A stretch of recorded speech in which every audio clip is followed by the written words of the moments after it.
Hi guys, it's me, ChatterHD, and welcome today for the qualifying watch-along for the 2018 Mexican Grand Prix. Hopefully you guys are doing well in both Europe or the UK or Asia or North America, South America, wherever you are in the world. Hopefully you're doing well ahead of what's going to be, in my opinion, a very interesting qualifying. Practice 3 happened about an hour ago, or ended about an hour ago. Very interesting session. Practice has been very interesting so far, so hopefully we will get a thrilling qualifying session that starts in about an hour's time. But guys, if you did miss out on the results of practice 3, let me take you through them right now. So, starting off with your top 10, Max Verstappen fastest again from Lewis Hamilton second, Sebastian Vettel third, Ricciardo fourth, Raikkonen fifth, Charles Leclerc so impressively in sixth place, then Carlos Sainz seventh, Gasly eighth, Ericsson 9th and Hülkenberg in 10th. Sauber are looking really good so far here on Saturday.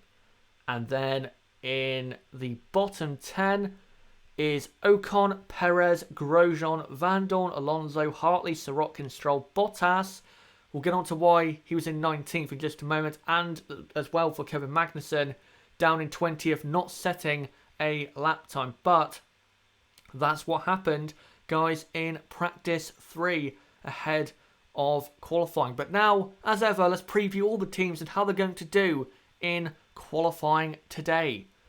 And first off, we start at the Silver Arrows Mercedes. Now, they're definitely closer to Red Bull than they were yesterday. Yesterday, they looked as though even if they turned up their power unit, they were still about half a second off.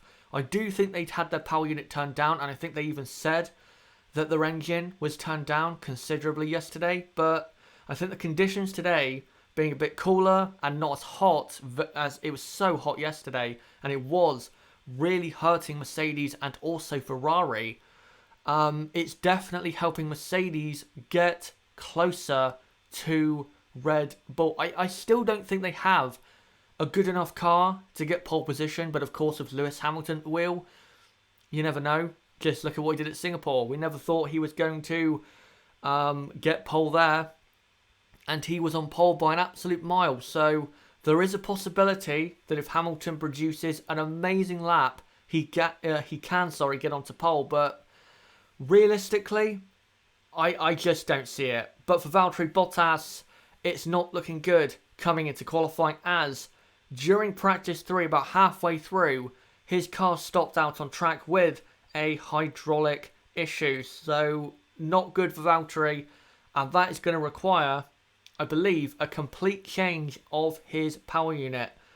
That's not good for Valtteri coming into qualifying. I'm not sure if he is going to be out right at the start of the session. I think he will make it out for qualifying. I think he will just about make it out, but he won't be out right at the start, I think, of Q1. So not looking good for Valtteri, but for Lewis Hamilton, he is close enough to go for pole, but realistically, I just don't think the Mercedes is quite good enough today. And at this track this weekend, I just don't think they are. We'll move on from Mercedes, though, and go on to Ferrari.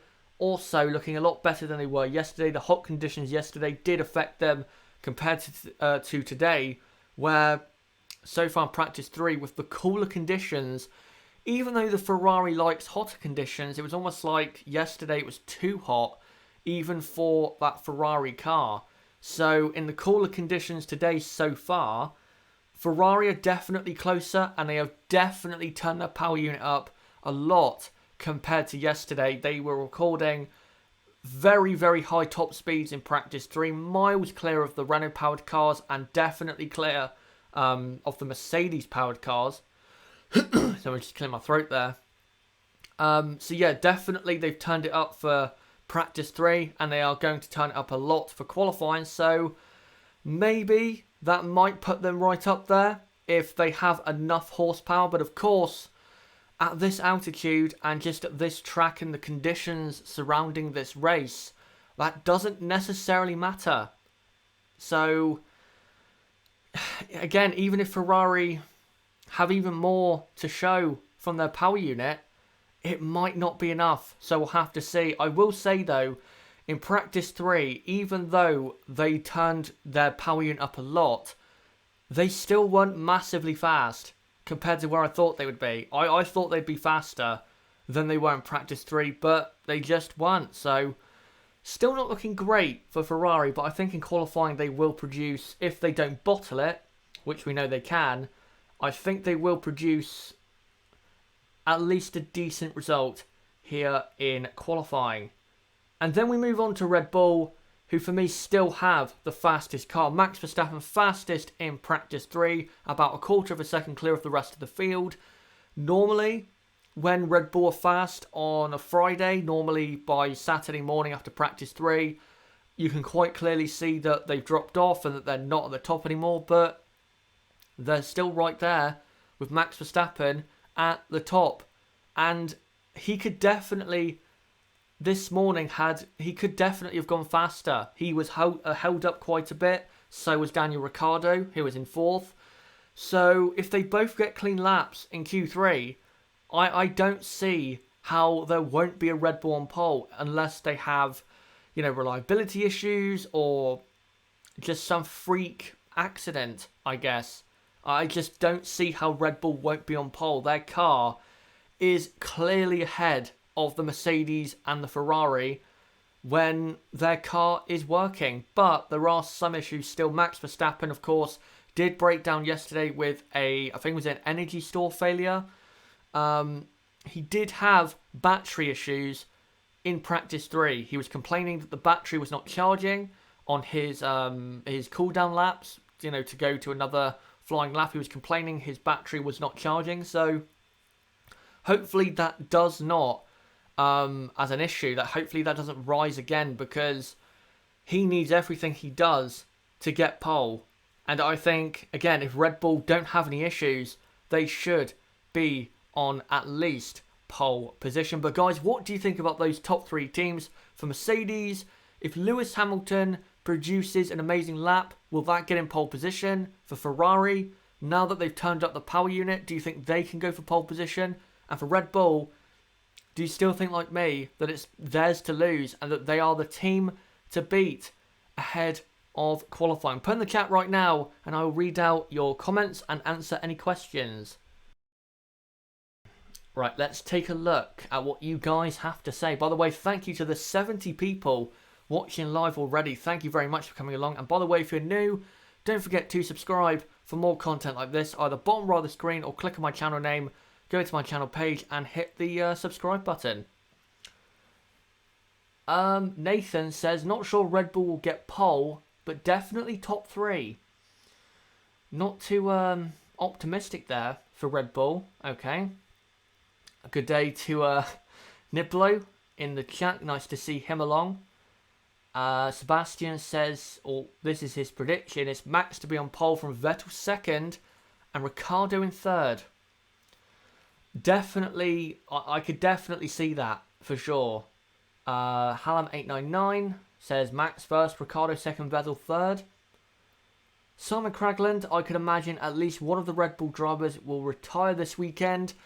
Realistically, yeah, it's very rare that both Red Bull drivers finish the race. I mean, they did finish the race with both drivers at Singapore, Sochi, and Suzuka. But if you look at the other races, it's quite rare. And even if they do get both cars to finish, it's not like they're right up there with both cars, 1 and 2 or 2nd or 3rd. It's always quite difficult for Red Bull to have a clean race and to get to the finish. Francisco, any updates on Bottas? Not as of yet. As I look right now, they just showed the Mercedes garage. They are very quickly and furiously working on his car, but I don't know when he'll be ready. I think he'll be ready for qualifying, but don't quote me on that. Warren M, I think whoever makes it through Q2 on Supers will fight out for the race. I don't think anyone is going to go for the Super Softs in Q2 because the field is a lot closer this weekend, and if you compare Super Soft to Hyper Soft, there is a massive difference. So I don't think anyone's going to go for the super soft, say out the top teams, but I think they will go for the ultra soft tyres for sure. Simon Cragland, I don't think Bottas will drive in qualifying today, unfortunately. There is a possibility that he might miss qualifying. We'll have to see. Hopefully he does. Even though he's not been very fast, I hope he does, because I want to see, as many cars up there as possible. Right, let me read out a few more. Say Rugara, who will be the top midfield team? I'll get onto that in just a moment. No penalties, Spec 3 engine, old one from the poll. Yep, there's not going to be any penalties. Leclerc was great in practice 3. He was. That's from Sebastian. He absolutely was. He was top for about 5 or 10 minutes, I think, in practice 3. Doing very well. Spec 3 engine Mercedes is not tested on high altitudes, though. Yep, that's a good point. So, yeah, we'll have to keep an eye on Bottas. Definitely in the race, because if there's going to be an issue, that's where it's going to come up, because 71 laps around here, and if it is hot, it is going to be an issue for Bottas. Sorry again, guys, by the way, I do have quite a sore throat, so I will try my best this evening. Right, let me just go through the comments just to make sure I don't miss any. Red Bull need higher track temperatures, but I still think it'll be a Red Bull 1-2. That's from Niblo. To be honest, I think the higher track temperatures yesterday did contribute towards Red Bull being maybe slightly faster than usual, but I don't think it was the main contributing factor. I don't think it's as big as people will make out. As you say, I still think Red Bull will be at least on pole position. Right, let me just look. Simon Cragland, I think Mercedes is the 3rd quickest team this weekend. I don't know. I don't know. Them and Ferrari are very close for me. Very close. We'll have to see what happens. So Rugara says Vettel will finish 2nd tomorrow. We'll have to see. See where he qualifies. Hopefully he doesn't bottle it. Spider Monkey, it's been 3 months, mate, since you've had a sore throat. Yeah, I know. It's never really going to go away. I always have this, even when I do recorded videos. I still have this because, yeah, commentating on YouTube videos is not exactly easy. Hello to Max Claydon. Yes, I do remember you. Hopefully you're going to enjoy qualifying today, and great to see you along for this watch along. Just missed. Why does Bottas have a penalty? He doesn't have a penalty unless it's just been confirmed he does, but I don't think he has a penalty. Basically, in practice 3, he had a hydraulic issue and stopped on track, so now has to replace his power unit. Yep, I do remember you, Halam899. Right, let me just read out a couple more, and then I will move on to the midfield. Simon Cragland, think it is a good decision. Imagine if the soft tyres was available instead, then we would have had for sure have a one-stop race. Drivers who starts on the hyper will make a 2-stop, I think. Tomorrow it is supposed to be a lot hotter than it is today, so if you start on hypersofts, which I don't think really that many people will. I think the only drivers that will probably be, say, P7, P8, P9 and P10. Everyone else will be on super softs and ultra softs. But yeah, anyone who starts on hypers, you're going to be doing a 2-stop because the hypers are dying so quickly around this track. But it's nice to see because this is what we want from our tyres. Predictions on the top 3. That's Max Claydon. I will get onto that later on in this qualifying watch along. Towards, say, once we get, say, 10 or 15 minutes away from the start of qualifying, so in about half an hour, I will get on to the top 3 predictions. And it's not really a massive surprise, but yeah. Niffler, yes, I can confirm he always has a sore throat. I always do. It's just the way I am because, again, of commentating. But yeah, that's just the way it is. But we'll move on now, guys, to your midfield. First off, McLaren, they look slightly better from what I saw in practice 3, but I still think realistically they're going to end up behind Williams because the track was a bit tricky still. Even though it was dry enough for dry tyres, there were a few damp patches. So I think they may have done a bit better than they probably would have if it was fully dry. So for McLaren, I still think they will both cars will get knocked out in Q1. And I think Williams will have the faster car when it matters. So McLaren, even though they look better, I still don't think they're good enough to get out Q1. I just don't see it. I really don't see it. But we'll move on from McLaren and go on to Renault, who still look very good. I wouldn't say as good as yesterday. Yesterday, they were incredible. Carlos Sainz was third in both practice 1 and practice 2. But in practice 3, they only managed 8th and 10th. Now, that's to be expected because Renault-powered cars don't do well at all when it comes to qualifying if you compare their performances to the race. So, for Renault, I'd say probably best of the rest as a team. But I don't think they're going to be, P7 and P8. But I think as a car, they probably have the best car in the midfield, for sure. And I think yesterday proved that. And I think if they get a P7 and a P9 start position for the race, they're looking very good for the Grand Prix because I believe their race pace yesterday was actually very good. So even though they're not as quick over one lap as they were yesterday, they're still looking good. Still looking good for Renault. And then going on to Force India. Force India, after practice 3, they look as though they're probably the 6th fastest. And at best, the 5th fastest. They just don't have a good enough car this weekend. Their car just isn't liking this track. Sergio Perez is doing the best he can. But I'd say the best for Force India that they can hope for is really 9th or 10th. I just don't think they can really get to the front of that midfield battle. I just don't see it because, again, Force India is just struggling around this track. I mean, last year they were actually quite good and not really, miles off anyone in the midfield. But, yeah, they just don't seem to have the pace. Quite strange, if you ask me. But for those 3 teams, guys, for McLaren, will they get a car into Q2? For Renault, do you think they are best of the rest going into qualifying? And for Force India, especially with home driver Sergio Perez, where are they going to finish? Where are they going to finish? Put in the chat right now, and I will read out your comments and answer again any questions.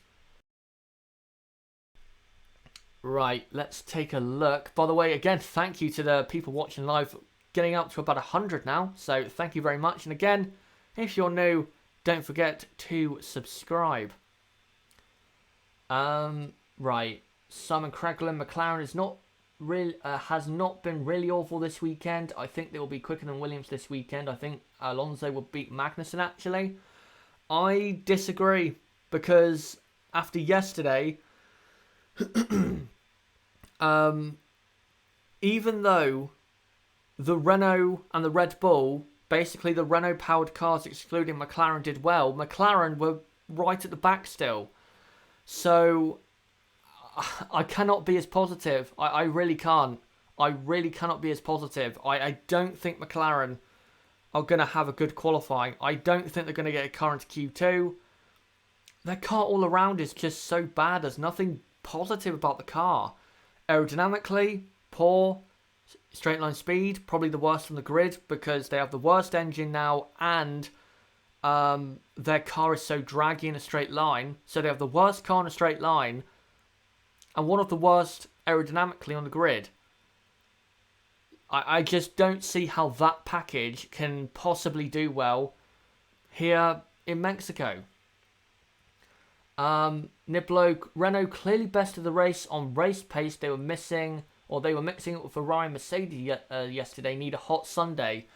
If it is hot tomorrow, and I hope it is, then I think Renault could get a top 5 finish if they get some luck and maybe there's some accidents. It is possible. It is possible. They were very fast yesterday.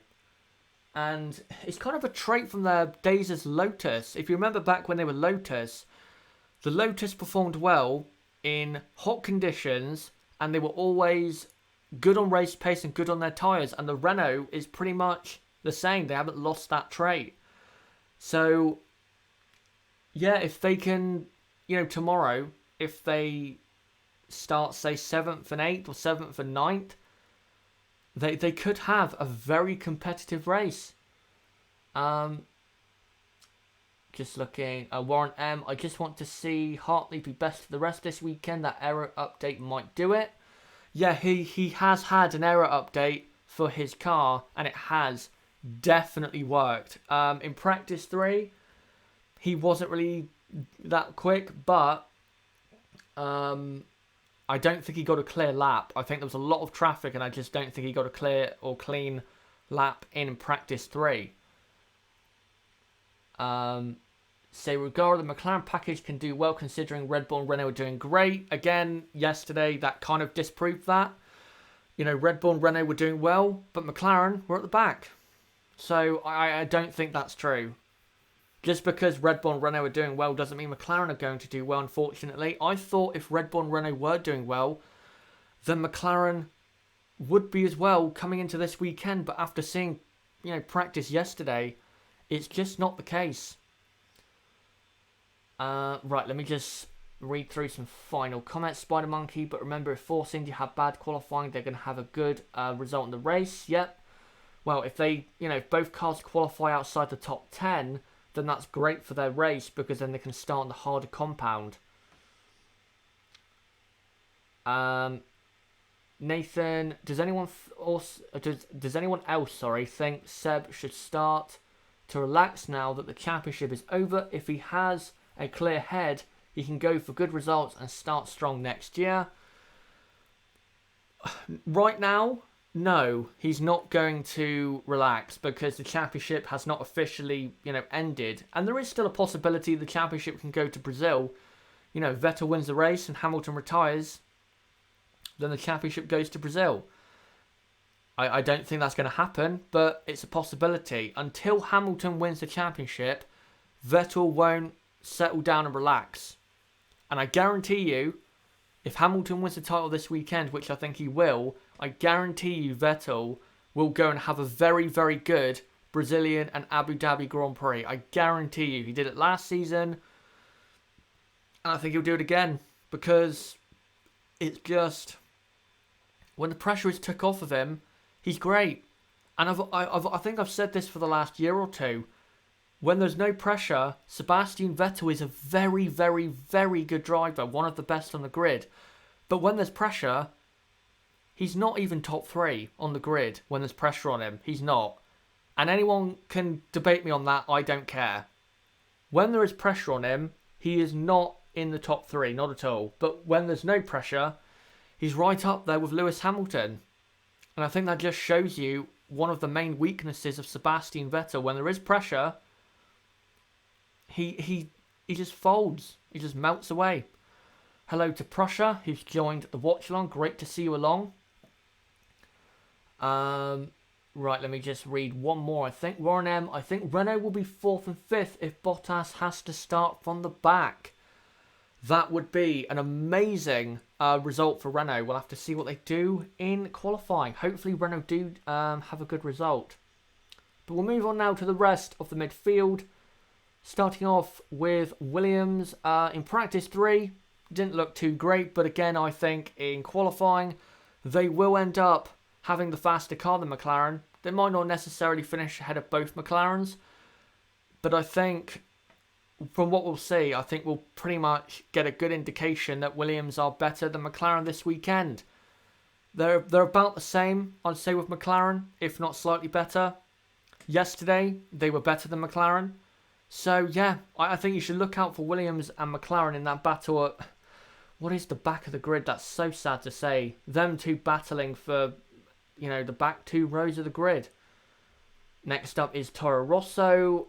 Pierre Gasly was very, very good in practice 3, up in the top 10, I believe. Again, Brendan Hartley, as I said a minute ago, didn't have a good practice 3 because he didn't really get a clean lap in. So if he does in qualifying, he should be competing for the top 10 and getting into Q3, but we'll have to see what happens. Of course, in qualifying, Pierre Gasly does have, by the way, a 15th-place grid penalty. So I think he might not do Q2. I think if he gets through to Q2, he'll then park it for the rest of the day. That makes total sense, to be honest. Toro Rosso definitely, though, have the pace to get into Q3, at least with one of their cars, and hopefully they do have a good result. Next up is Haas. Haas look way off the pace. They look at best a 7th fastest car. Force India, Renault definitely, and maybe Sauber and Toro Rosso, you could argue, have faster cars. It's really not looking good for Haas. Them going for 4th in the Constructors is basically over.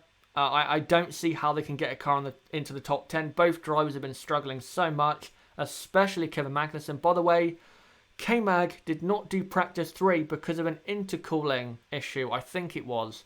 Some kind of issue on the car. He should be good for qualifying, but in terms of pace, Grosjean and Magnussen are struggling so much. Grosjean going off the track at turn 1 in practice 3, they just don't have any grip. Magnussen said yesterday, just what are these tyres doing? And I think that's just a car just not getting the tyres into the right operating window. They're just not at it this weekend. I think it's pretty much as simple to say as that. Haas not looking good, really at all. And finally is Sauber. Now yesterday, Sauber were very quiet and not really that good at all. They were, say, between 13th and 17th with both cars. But in practice 3, Charles Leclerc was 6th. And Marcus Ericsson was in the top 10 as well. So, yeah, maybe Sauber had it turned down in Friday practice. And maybe Sauber will be strong contenders for the top 10. I certainly think Charles Leclerc will be a very strong contender, if not getting into the top 10. But as I've said, and as I said in my preview, it's so close in that midfield between Sauber, Toro Rosso, Force India, Haas, Renault. It's so close still. So, if they, with both drivers, get their laps hooked up at the end of Q2, maybe they can get at least one of their cars into the top 10. But guys, for those 4 teams, for Williams, do you think they're as fast as McLaren, if not faster, for qualifying? For Toro Rosso, can they get a car into the top 10? For Haas, just where do you think they'll finish, and what do you think of their struggles so far this weekend? And for Sauber, do they have the pace to get into the top 10 like Toro Rosso maybe do? Put in the chat right now, and I'll have a read through. Just looking. Hello to Tamzid Zahar. Great to see him along. Right, Haas always struggle on the softest tyres. Monaco, Canada, and now here. That's from Niblo. I have actually noticed that that Haas, the harder the tyre, or at tracks where tyre wear is not as bad, Haas do better. So, yeah, I think that's quite clear to see. And I think basically that means that in Brazil, they'll be very competitive. But, in Abu Dhabi, I can't remember what tyres are coming to Abu Dhabi. I know it's at least the Ultrasoft. So, yeah, Haas just cannot get that softest tyre or the softest tyres in F1 to really work. Simon Cracklin, K-Mag will not enter Q2 today. That is definitely a possibility. I don't think he got outside of the top 16 in in practice yesterday. So yeah, that's a possibility. How about Merck? That's from, is it Ahmed? I think it is. Mercedes are looking competitive, but not competitive enough, I think, for pole position. But we'll get on to my predictions very, very soon, in about 15 minutes or so.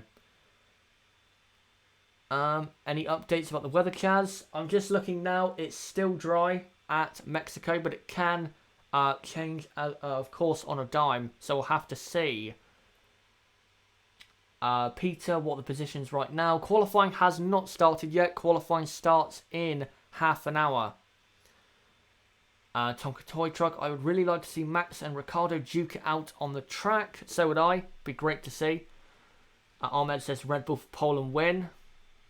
I can definitely see that. Nathan, I really hope Brendan gets good points. He really deserves a seat next year. Oh, I'm not sure if he does deserve a seat next year. He's been very good as of late, but maybe too late for that. Tamzid, Red Bull for the win. Come on, Max and Rick. 1-2, Max P1. That's definitely a possibility. Very likely, I'd say, after what we saw yesterday and what we've seen in practice 3.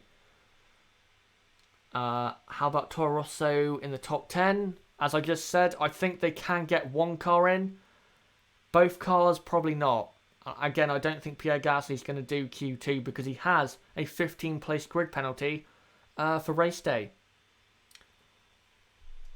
Ricardo P1 from Francisco. Right, I'll just go through some remaining comments.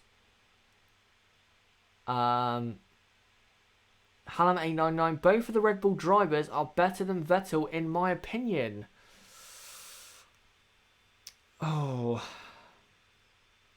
Yeah. You could say that, yeah. It's tough to say with Max. I think Ricciardo, you could say that because he did beat Vettel in 2014. But I think confirmation of whether Ricciardo is actually better than Vettel or not would have come in 2015 if Vettel had stayed at Red Bull. But yeah, I think you might be right there. What's going on with K-Mag? That's from Tonka Toy Truck, just saw that. I don't know, he just doesn't have any pace. He's not got the confidence in the car to actually get any pace out of the car. Warren M, it's not so much pressure as racecraft. Seb has always been super quick and clean air, but prone to wheel-to-wheel errors. I still think, though, that is a bit to do with pressure, because whenever you go wheel-to-wheel with someone, you're under pressure to get past. And he just doesn't cope with that as well, I think, as Max or Daniel or Hamilton. He just doesn't cope as well, I think, under that kind of pressure. Leclerc better do well. What do you think? I think he might get into the top 10, but I'm not sure what he'll do. I'm not sure, we'll have to see. Right, let me just read out a couple more, then I'll move on to my one to watch for qualifying today. Right, let me just find... Say Regara says Vettel is better than the Red Bull drivers. We'll have to leave that for another day. Ahmed, are Toro Rosso getting a lot of engine penalties because they are test engines because they don't want to be embarrassed in 2019? Basically, I don't think Pierre Gasly, I don't think his penalty is because they're bringing anything new. I think there was some kind of issue in practice 1 and that's why he got a penalty. Something about the power unit. I can't remember exactly what it was, but when it comes to the engine penalties, it's just, Honda are continuously bringing upgrades, and of course Toro Rosso are going to do that, and Red Bull's a company, because they need to, for 2019, to just continue improving as much as possible on track. Chaz, sorry, but gotta go. No problem. Thanks for coming along, Spider Monkey. Warren M, it's a racing style. 7 Max have that karting thing where they don't mind banging wheels. Yeah. Do you think Sauber can get a podium in 2019 and 2020? That's from Hallam 899. No, they're going to need, a wet race or just a lucky race for that to happen. I don't think Sauber are going to be at the front of the midfield like other people think for 2019. But we'll move on from all the teams and now go on, guys, to my one to watch for qualifying today. And it is Carlos Sainz in the Renault. Yesterday, he was third in both Practice 1 and Practice 2. Was very fast and was very close. With Vettel, Hamilton, Raikkonen. He was so good yesterday. I can't really explain why. The Renault was just working so well. I don't think he'll work as well today because I think Ferrari and Mercedes had their power units turned down yesterday. But definitely, Renault are close enough in qualifying where if, Raikkonen or Bottas, if they make mistakes, they're definitely close enough with Carlos Sainz to cause an upset. Sainz has a lot of pace. Renault have a lot of pace. Sainz in Practice 3 at one point was up in 3rd or 4th place. And I think as well, he didn't really get any clean laps in. So definitely watch out for Carlos Sainz. You definitely have to, because this guy in the second half of 2018 has been very quick, has been better than Hülkenberg since the summer break. And this weekend has been quite frankly on fire. Again, third in both Practice 1 and Practice 2. And this morning, in Mexico this morning, more like this afternoon in the UK, he was in P8, a very good position. So definitely watch out for Carlos Sainz and really Renault as a team, I guess. But guys, who is your one to watch for qualifying? Is it Carlos Sainz in the Renault, or is it Charles Leclerc? Maybe the home driver Sergio Perez, or maybe one of the top guys, Vettel, Hamilton. Who is your one to watch for qualifying today?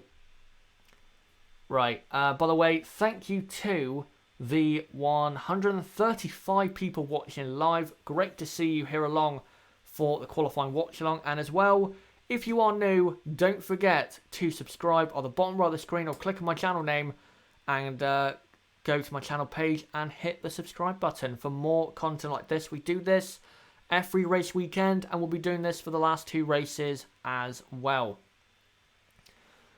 Niblo, hashtag believe in Renault. Absolutely. Guys, Sirotkin is going to win.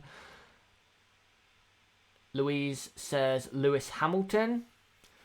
I can see why you'd say that. Max Verstappen from Ahmed. Bismarck Show says Hamilton. Mr. Verstappen says Nathan. Okay. Let's get some more going here. Leclerc is my man to watch. That's from Tonka Toy Truck. I can understand that because in Practice 3 he was very, very quick. Mario Master, Max Verstappen. I'm not sure Francisco is saying that Kimi is the one to watch, but he does want him to do well, and I know why. Ahmed says Vettel might surprise. Mario Master also says Brendan Hartley. Tamzid says Sirotkin. Okay. Right, have we got any more in there? Anders Ericsson. Any news on Ocon's future? By the way, great to see you along for this watch along, as always. No, not really. I think Toto Wolff said that his chances are getting worse for a 2019 seat, but we kind of knew that already. Ocon most likely is not going to be on the grid for 2019. Very sad to say, but that's the truth. The truth hurts, but that's the truth. Hello to Dan Feen. No problem. And yeah, great to see you along. And yet, we all can't wait for qualifying. Francisco, just a huge Kimi fan, but my man to watch is Daniel Ricciardo. Okay. Gasly is on fire too. That's from Tonka Toy Truck. He is, but has the penalty, so I don't think he's really the one to watch because, yeah, that penalty is going to affect him. Warren M, did you see Gutierrez has a chance at Williams now? No, I did not see that. And if that is true, then Williams' intentions are clear. Money. That's what Williams needs. They need money.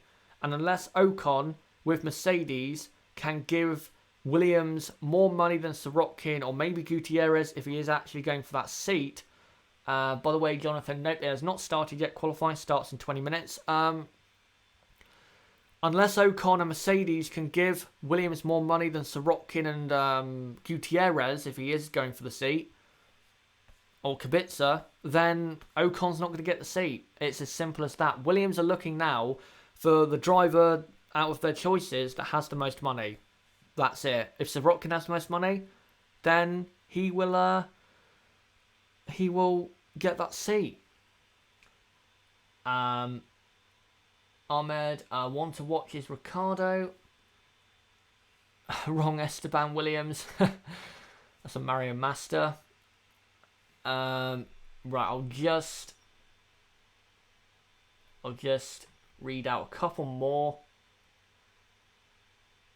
Someone said they're from Saudi Arabia watching. Very, very impressive. Thank you very much for watching. Thank you very much. I think it's Ahmed in the chat. Yeah, thank you very much.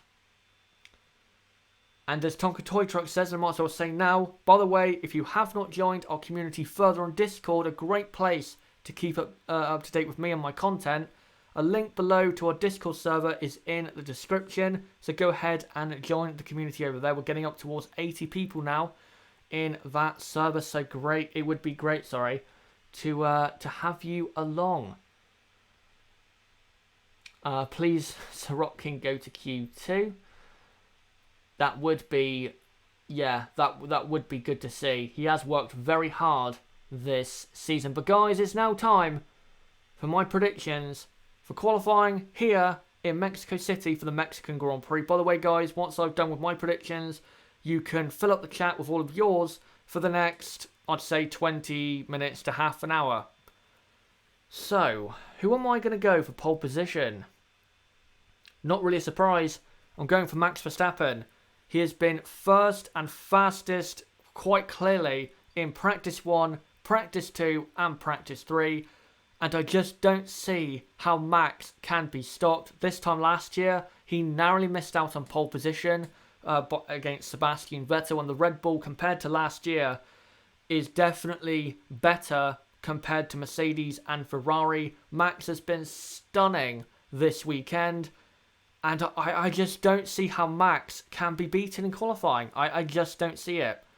If an issue happens like what happened at the end of practice 2, maybe Max can be beaten. But he is the man to beat. And by the way, if he does get pole position, he will be the first Dutch driver of all time to get pole in an F1 race. So, yeah, that would be great to see. And I think he will get that first pole position for his native country. In second place, I am going Daniel Ricciardo. Now, I know in practice 3, he wasn't, up there with Max Verstappen, but if you watched practice 3, he was held up quite a bit and did have a lot of traffic on the laps where he actually tried to go for a proper, qualifying simulation. So I think in clean air, against, Hamilton, Vettel, Raikkonen, and his teammate, he should be in second place. The Red Bull is the fastest car this weekend in qualifying in the race. I don't see, again, I think I said it earlier, I don't see how Red Bull won't at least be on pole, and I think they're going to get a front row. And in third place, I am going with Sebastian Vettel because Ferrari have turned up the power unit a lot compared to yesterday, and yesterday they were faster than Mercedes, something they're not normally doing on a Friday. Normally they're behind Mercedes and then climb up at least level with them, if not better, on the Saturday.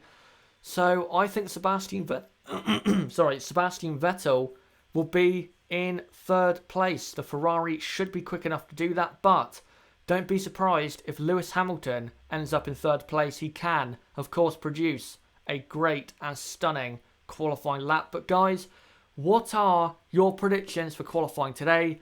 Who are you going for pole position? Second place, third place, fourth place, fifth place? Just what do you think is going to happen in qualifying today at the 2018 Mexican Grand Prix? Put in the chat right now for the next, I'd say, 20 minutes. I'll read out what you guys have to say.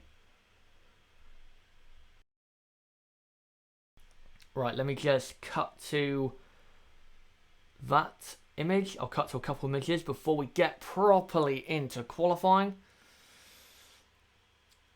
Right, let's get into some predictions now, guys. So, Ahmed says Max first, Daniel second, Vettel third, Hamilton fourth, Bottas fifth, and Raikkonen sixth. Yeah, that looks very plausible. Is that Dave, I think it says? Dave Moore, Hamilton for pole. That'd be a great effort if he did. Fish Lips, great to see him along. Everything points out to Max, but Danny can surprise. Absolutely. Ricciardo isn't too far behind Max. Max is definitely faster, but he's not, miles ahead. Niblo Verstappen to beat, I don't know what Niblo's trying to say. I think he's misspelled. He says Verstappen to best, the youngest pole sitter ever, then Ricciardo, and then Vettel. Mario Master says Verstappen first, Ricciardo second, Vettel third, Hamilton fourth, Raikkonen fifth, and Valtteri Bottas in sixth. I think everyone is going for a very similar top three for sure. Sebastian, when was the last time Red Bull had a front row lockout? It was the 2013 United States Grand Prix, I think. Yeah, I think it was the 2013 United States Grand Prix was the last time they had a 1-2 in qualifying. The last time they had a 1-2 in the race was the 2016 Malaysian Grand Prix. So it's been quite a while since they've had a 1-2 and a front row lockout in qualifying. Yeah, 11 minutes till qualifying. Getting very close now. And by the way, if you're new, what we do here is, unfortunately, for what is obvious reasons, we can't show qualifying live in terms of actual, like a stream or a video. We can't do that because this channel will get took down so quickly and this channel would be destroyed. And of course, I'm not going to do that. So what we do is throw up as many pictures as possible from qualifying to give you guys a visual indicator as to what is going on. And what I'm going to do is basically supply a radio commentary of what is going on. Hallam899, I think Max will get third in the championship next season if Honda are good.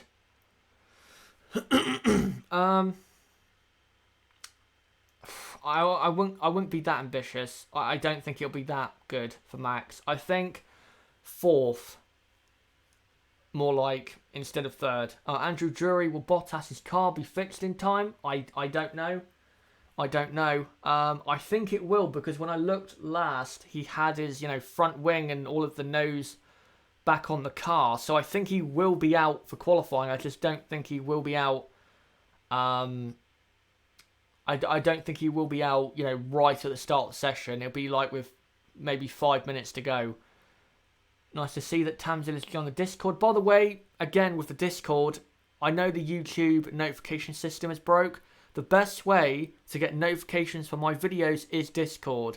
So, join the Discord server down below and you'll get notifications for my videos. Ahmed, Honda is way better than Renault. Or it's a prediction. Honda right now is definitely better than Renault. Even though Renault powered cars are doing well here, it's not a normal race. A normal track, Red Bull would not be fastest. Honda are better than Renault when it comes to the power unit. Right, let me just... Paul says, Hamilton first, Max second, and Vettel third.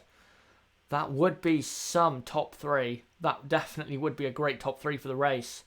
Prussia, how do you think Ferrari and Vettel will bottle it this weekend? To be honest, with the way they're just inventing new ways of bottling, great positions, I don't really know anymore. They're creating different ways that you never thought of. So I'm not really sure how they're going to do it, but they will do it with one of their cars. Maybe with Vettel, for some reason, they'll put the Hypersoft tyres on during the race after his first pit stop for no reason. We'll see. Just move on to that image of Kimi Raikkonen, the winner of last weekend's US Grand Prix. Just look at Tamzid. They will put sauce in their helmets. I don't know why. Just looking. Anders Ericsson. I really don't know who will get pole. It's very open, so the drivers will/lust to win. We'll get onto a Red Bull picture in just a moment. I'm just looking through the chat now to make sure I include every single comment. Go-Kart Bob, Red Bull, Ferrari, and Mercedes. That's his top 3 in terms of car performance. Hallam899 of Renault was thinking long-term they should have kept Carlos. You can say that, but at the end of the day, Hülkenberg, I think, has been better than Carlos Sainz this season. So if Sainz wanted to stay at Renault, he should have been like this in the first half of this season, and it would be Ricciardo and Sainz at Renault for 2019. But Sainz did not perform when he needed to. You can't, start performing when you feel like it. You need to do it at every single race if you're going to be one of the top drivers in the sport.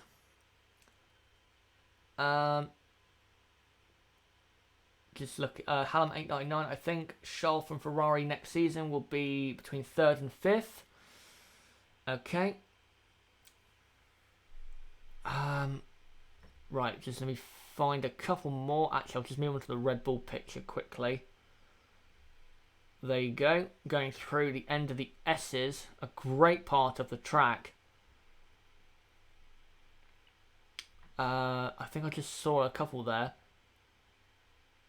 Tamzid, guys, what's your favourite teams? I have teams I like. I don't directly support any team. I don't really care who wins the race. As long as we get an exciting race, I don't care. My favourite teams are probably Ferrari, Force India, and then after that, I don't know, maybe Sauber. For favourite drivers, I'd say Max, Charles Leclerc, Perez, Ocon, yeah. Mario Master, all the same points to Carlos being the best of the rest. Had to do the pun. It will just be a voice live or not. I'm going to be doing live, basically radio commentary, but the pictures I will try and get on the screen as soon as possible. They won't be live, but my commentary will be live, and I'll throw up the pictures as soon as I can. The end of the season has some of the best tracks for racing. Who else agrees? That's from Nathan. Brazil, yes, is a good track for racing, but not Abu Dhabi, not at all. Goodbye to Francisco's off to watch qualifying. Great to have you along. Andrew Drury, my prediction is that next year Mercedes will be 10 minutes a lap faster than everyone else, and none of this silly season stuff will really matter. I definitely favour Mercedes being the best team next season than any other. I'll leave it at that. I think maybe I should do a video during the winter saying who I think, like an early prediction video, who I think will have the best car and the, second best, third best. But right now, I'd have to lean towards Mercedes having the fastest car for next season. But right, 5 minutes to go, guys, until qualifying. Put in the chat what your predictions are for qualifying. Great to see 160 people watching live. And if you are new to the channel, don't forget to subscribe. Hit the subscribe button on the bottom right of the screen, or click on my channel name. Go to my channel page and hit the subscribe button. Like this video, comment down below what you thought of this video and what you thought of qualifying. Don't forget again to join our Discord server, link below in the description. The best way to get notifications from my videos is that Discord server, so do please join the community over there as well. Don't forget to follow me on Twitter, link below in the description. Another great way to keep up to date with the channel and when I'm going live and just what I'm doing. And don't forget to check out chazerhd.com. Again, link below. Again, to keep up to date with what I'm doing here on this channel. Mario Master, Vettel. Oh no, Verstappen, Ricardo, Vettel. I think I've already read that one out. Dave Jackson says Hamilton, Vettel, Max. Okay, not rating Red Bull's chances very highly there, but you never know what could happen. I think Max, Sirotkin, Leclerc, Sainz, Perez, and Ocon. Maybe we get some rain, but I don't think it is going to rain. I think it's going to stay pretty cool and pretty dry. Simon Craglan says exactly the same as mine as Mario Masters. Tonka Toy Truck, I think Red Bull will be a lot closer to Mercedes and Ferrari in 2019. I think this time next year they will be definitely a lot closer. And I think for next year's Mexican Grand Prix, Red Bull will be even more dominant at this track because they should have more power. But of course, Honda could get it wrong. We'll have to see. We are getting very close now, guys, to qualifying. Keep putting your predictions in. Prussia, Vettel on pole by some miracle. Verstappen second and Ricciardo third. Vettel, of course, did get pole last year, but I just don't think the Ferrari is as good around this track as it was last year because the car is longer than it was last year, so it's just not as nimble. Right, just reading through your comments, guys. Tamzir, Daniel Ricciardo said he will aim to win the World Drivers' Championship in 2021. What do you think? I think that's a bit hopeful, if I'm being honest. I'll be honest, I think Renault, if they continue to make progress every single year, say for the next 15 years, then I think they won't properly start going for championships until what, 2024, 2025?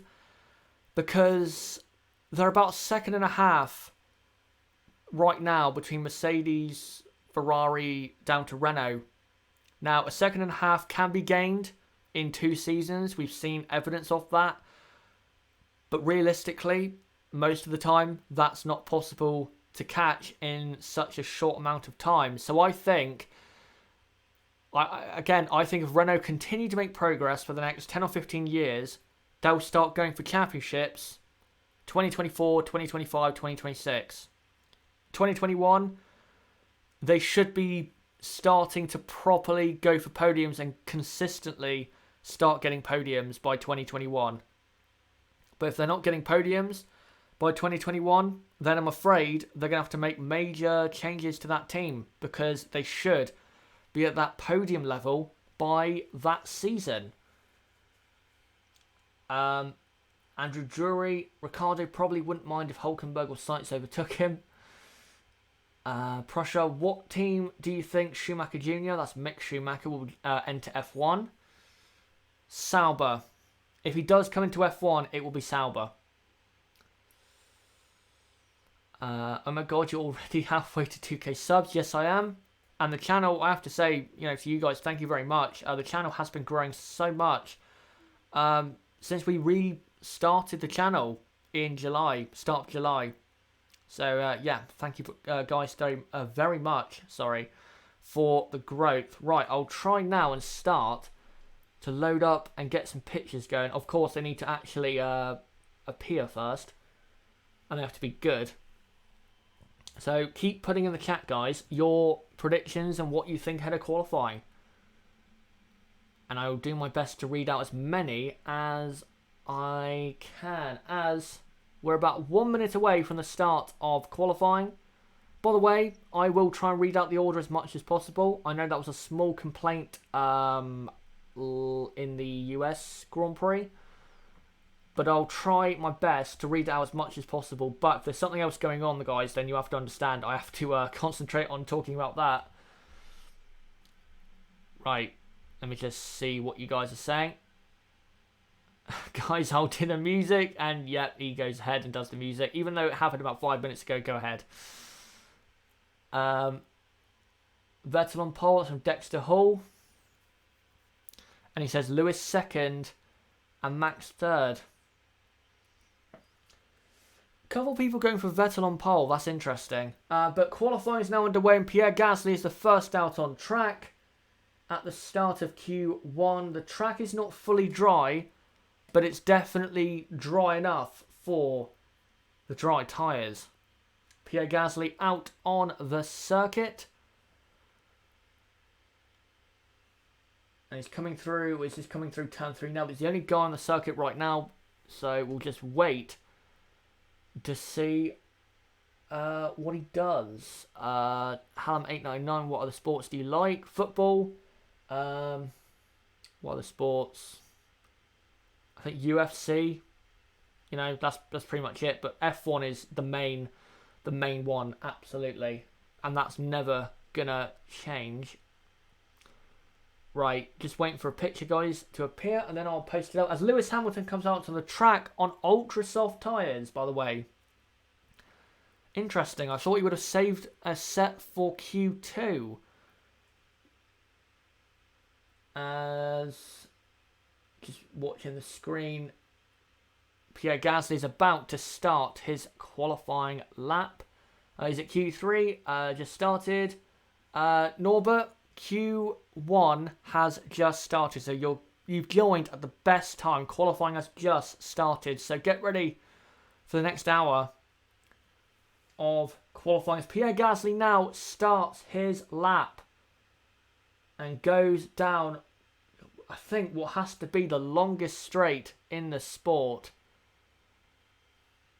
And now comes down into turn 1. How does he do? Looks all good, to be honest. Comes through turns 2, turns 3, little chicane, and then goes down to turn 4. And that's the first sector over and done with. Right, I'll post a picture, guys, of Pierre Gasly as he comes down to turn 4, now into turn 5. I'll read out the order once we actually get a full, order and everyone has actually set a lap time. But here you go, guys. Pierre Gasly. He's now on track right now and is about to set the fastest time so far, but is the only one, I think, at the moment on a lap. By the way, thanks to the 220 people watching live. Again, if you're new, don't forget to subscribe for more content like this. Either click on the bottom right to subscribe or click on my channel name and go to the channel page and subscribe. As Pierre Gasly comes across the line and does a 1:17.8 on the Hypersoft tyres. We've got to wait though for the others because that's going to be beaten very shortly, I think. Valtteri Bottas is coming through the mid-sector on ultra-soft tyres. Kimi Raikkonen has done the fastest first sector on hyper-soft tyres. Are you sure you won't get copyright for these pictures? No, it'll be fine. Don't worry about it. Pictures really don't ever get copyrighted. As Bottas through the middle sector actually went faster than Raikkonen on the harder compound. As here comes Valtteri Bottas up to the line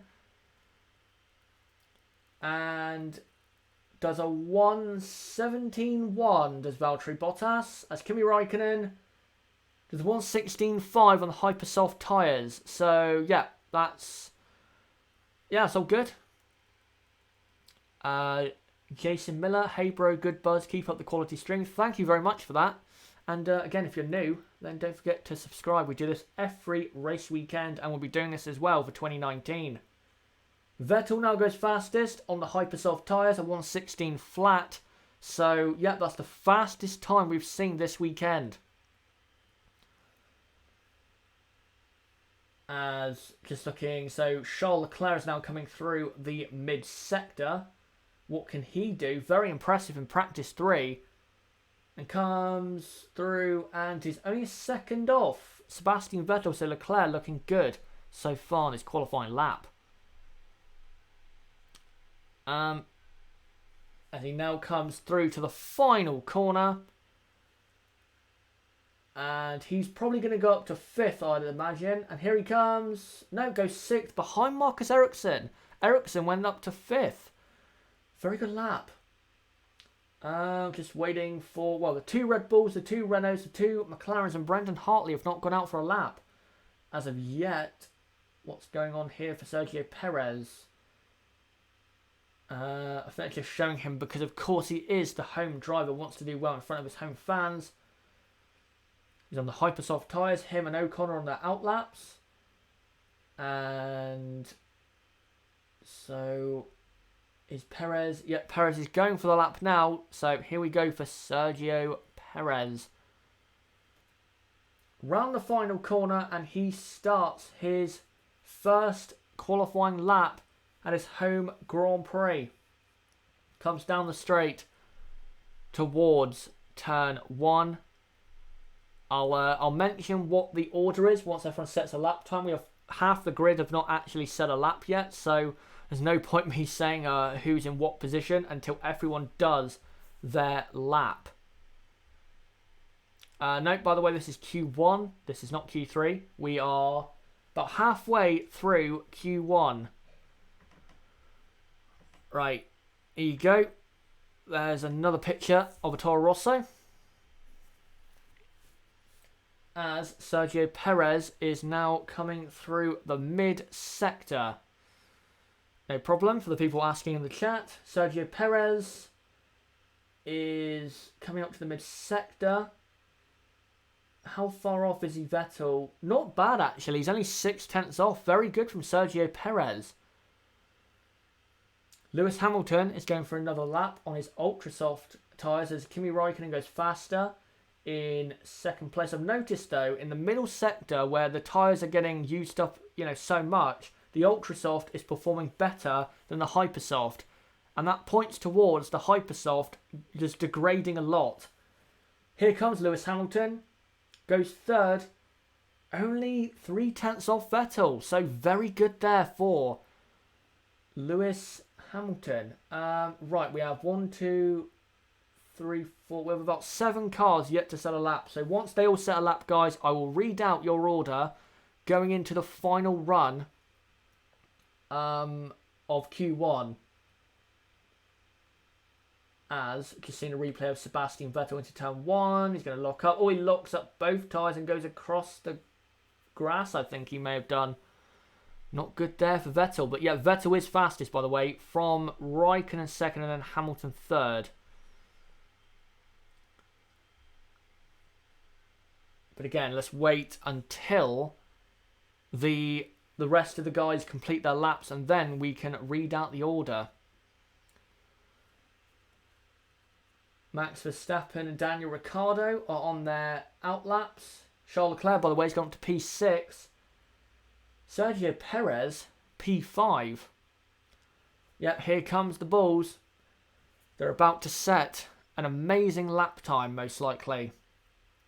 So here comes Daniel Ricciardo on the Hypersoft tyre to start his first lap in Q1. What can Ricciardo do?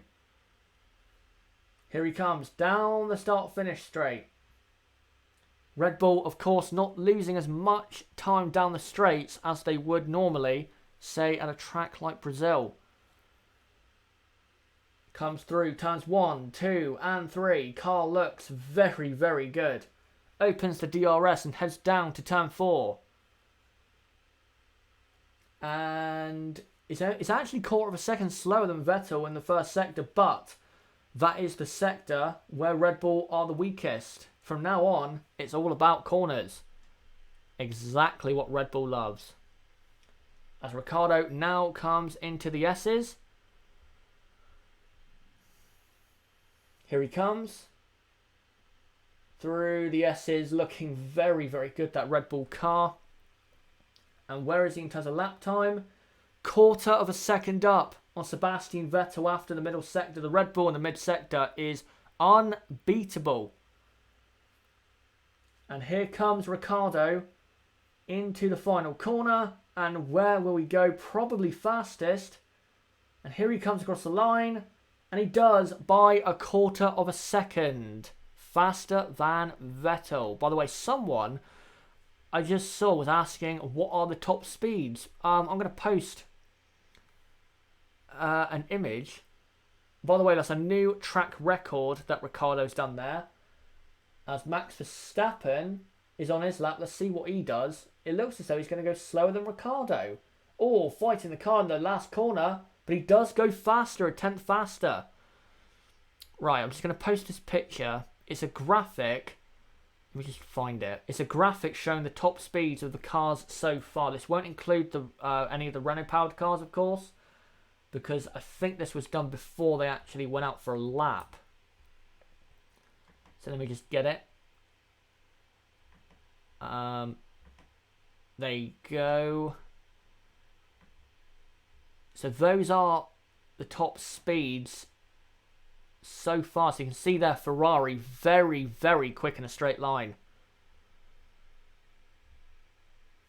And here comes Romain Grosjean, just seen on the screen. He's gone through turn 4. Right, now I will read out the order. Now everyone has completed a lap.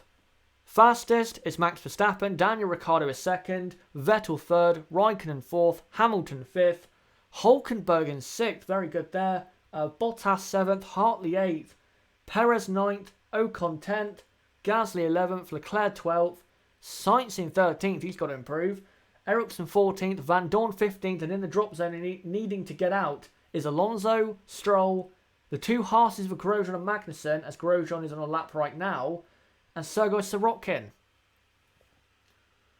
As Grosjean comes through to the final corner, will he come out of the bottom of the drop zone? Yes, he will. He's up to 15th though. So the drop zone, let's see what Magnussen does now. Only goes up to 18th. So the drop zone now is Van Dorn, Alonso, Magnussen, and then the two Williamses of Stroll and Sorokin. So there you go. There is your field so far with 6 minutes left in Q1. And next up, I'm sure, will be the final run in Q1. So I'd say the people needing to do a lap, pretty much from Brendan Hartley 8th down, everyone needs to do a lap. As Fernando Alonso has just had his lap time deleted for a track limits violation. So Alonso now last. Not good there. I believe that's at turn 11 or turn 12 that violation would have occurred. This is, by the way, Sebastian Vettel going off the track. This was at the end, I believe, of his first run or second run in qualifying so far. And yes, Fernando Alonso went miles off the track. Miles off. Let's just see it again. So Van Dorn was slowing, and Alonso loses the back end.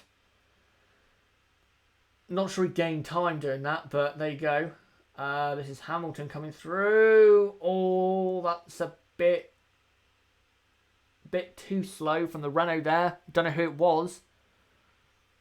By the way, thanks to the 280 people watching live. Again, don't forget to sub for more content like this. On the bottom right of the screen, or go to my channel page and subscribe to the channel, as we do this every race weekend. 4.5 minutes until the end of Q1. So guys, with the drop zone being Van Dorn, Magnussen, Stroll, Sorokin and Alonso, who do you think is going to get knocked out? Do you think it will stay the same? Or do you think maybe Grosjean, Ericsson, Sainz will get knocked out? Put in the chat right now, and I'll read it out.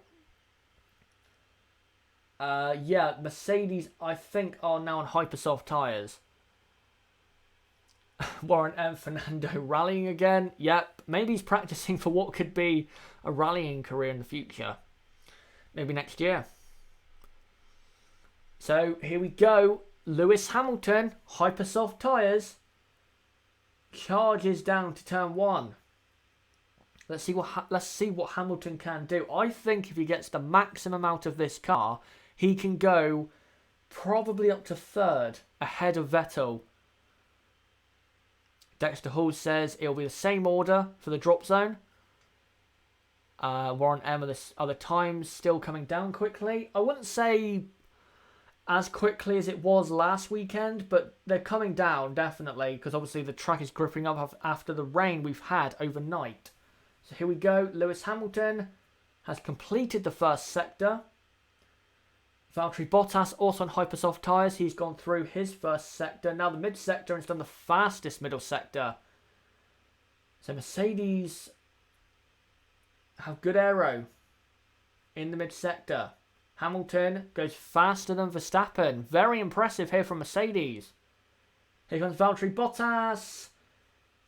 Does a 1:15.5 and goes fastest of all. As there's lots of traffic, by the way, in turn 1, so he won't want to continue a lap. Here comes Hamilton and goes slower. So it's now Mercedes 1-2. Have Mercedes been holding back pace as Valtteri Bottas does the new track record? Interesting. That's very interesting.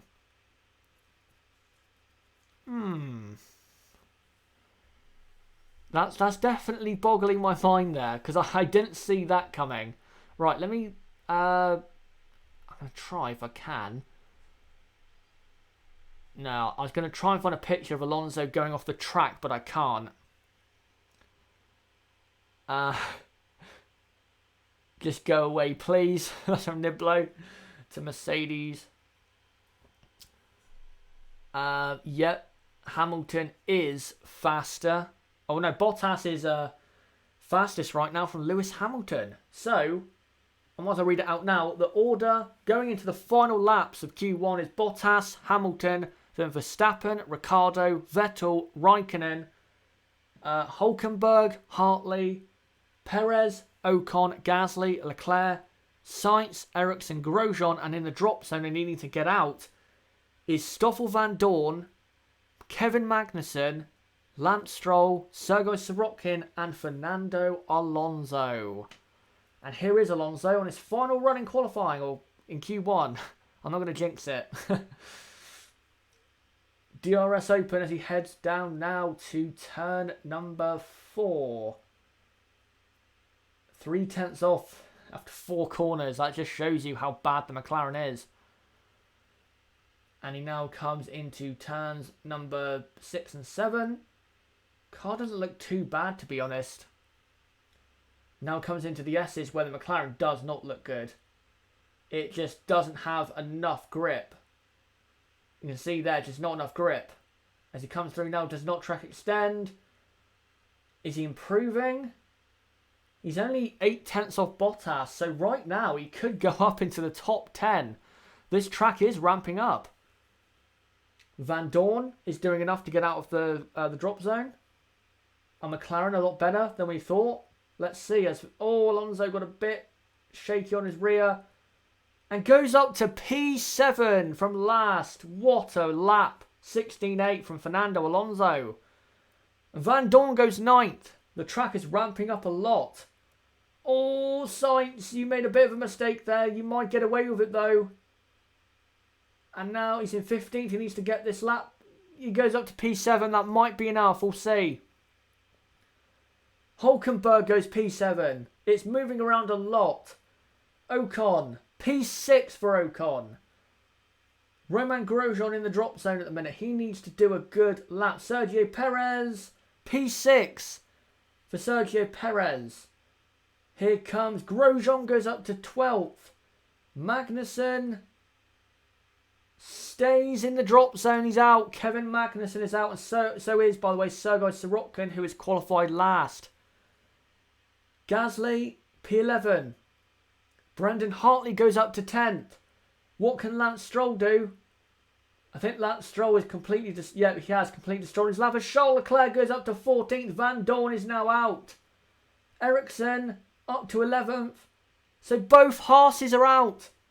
So, out of qualifying guys, I think, is Romain Grosjean, Stoffel Van Dorn, Kevin Magnussen, and the 2 Williamses of Lance Stroll and Sergei Sorokin. What a horrible performance for Haas. I didn't think they'd be good, but not that bad, really. That's terrible. Just post a picture for you guys of the fastest man after Q1. I'll just put it up for you guys, and I'll try to put up the order of Q1 as soon as possible as well. So here you go. Let me just adjust it. There you go. Valtteri Bottas, fastest in Q1. Will that be the case at the end of qualifying? So guys, what did you think then of Q1? So Grosjean, Van Dorn, Magnussen, Stroll and Sorokin all knocked out in Q1. What do you think about that? Warren M. Well, McLaren's better than Haas. Welcome, Coke. Well, that was a good finish to Q1. That's a Niblo. It was. The track ramped up a lot in terms of grip. Good to see. Jazzy, you're shouting made me spit my drink. What tyres for Q2, boys? Who will flip the coin? That's from Jason Miller. I think... Oh, this is the thing. If you look at the order, Kimi Raikkonen was only 3/10 ahead of like Ericsson in 11th. So if he doesn't go on the fastest tyre available, that's going to be risky. I think you'll get the top 4, whatever it is, at the end of Q2 on Ultra Softs. Say Verstappen, Ricciardo, Hamilton and Bottas, or Hamilton and Vettel, and then Bottas and Raikkonen on Hypers. But definitely, I'd say at least 2 of the drivers will be on Hypersoft tyres out of the top 6. 2 of them will be on Hypersoft tyres. Because the field are too close. They're too close. You cannot take the risk. It has... Oh my, this is from Scuderia D. It has to be weird when a GP2 engine beats a Haas. Yeah, I'll just leave that right there. Norbert says Hypersoft, Raikkonen and Bottas. That's not confirmed, but that's what I think will probably happen. No rain, by the way, guys. And I don't think it is going to rain in qualifying. I think it's going to stay dry. So I'll just wait for the order of Q1 to come up, then I'll post it on the screen. Electro Knights, this is getting spicy. It is. Just waiting for Q2 to get underway. I'm not surprised. That's from Simon Cragland. I think he did predict that K-Mag would be knocked out in Q1. So from that point of view, yeah, you're right to not be surprised. And to be honest, K-Mag has been poor this weekend. Whereas Vettel in Q1, Vettel ended up in 5th. But of course, where he finishes does not matter really until Q3. Niblo, that's saved by Leclerc. Yep, that was a great one. I just caught an eye of it. So Q2, guys, will start in 2 or 3 minutes' time. Let me just see if I can find this graphic a minute. And yep, I found it. Let me just put it on the screen for you guys so you can visually see what happened in Q1. Just getting up on the screen now as Romain Grosjean talks to his engineers about, well, what went wrong. It looks as though, yeah, he did something kind of similar to Sainz, got it wrong in the stadium. So, and Sainz, by the way, was lucky that he didn't, put that in the wall. So here you go. Oh no, let's not do that. We need to, yeah, small mistake. There you go. So, Q1, knocked out Romain Grosjean, Stoffel Van Dorn, Kevin Magnussen, Lance Stroll and Sergei Sorokin. Who will be knocked out in Q2? Put in the chat and I'll read it out. What are Mercedes, Ferrari and Red Bull though going to do about tyres? Yeah, damn, Leclerc did a save for the century. Yeah, that's some Scuderia D. Yeah, he did. That was a great save. Here we go though. Ferrari about to take their tyre blankets off. So it's time to see what they're going to do. Fernando 100% getting knocked out. And Hassan Hallam 899. Ahmed says Leclerc, Fernando, Sainz and Nico. And Gasly probably as well. Because obviously he has his penalty. Scuderia D, Nando, Ericsson, Hartley, Gasly, Sainz. So both Toro Rossos, a McLaren, a Renault and a Sauber. Interesting. Right, Q2 has officially started. who is going to come out though onto the track. We don't see anyone in the pit lane right now, so no one's rushing to get out there. Oh, here comes a Mercedes, I think. Now, before we get into Q2, again, guys, don't forget to subscribe on the bottom right of the screen or click on my channel name to subscribe to the channel. We do this every race weekend, and we'll be doing it for 2019 as well, so don't forget to do that and join the team. So, here we go. Lewis Hamilton is on ultra soft tyres, and so is Valtteri Bottas. What is the Renault on of Hulkenberg? He is on hypersofts. Yeah, there are a lot of people watching live right now. And by the way, guys, thank you so much for tuning in. It is such a pleasure to do this. 377 people watching live right now. Thank you guys so much. Such a pleasure. As Perez is coming out onto the track, and so is that Ricciardo or Verstappen? I don't know. It is Ricciardo. What tyres is Ricciardo on? Perez has come out on super soft tyres. Do Force India know something we don't? That's a bit of a strange decision. Well, let's watch out for him, because if he has a very good as the sun starts to come out, that's going to make a difference.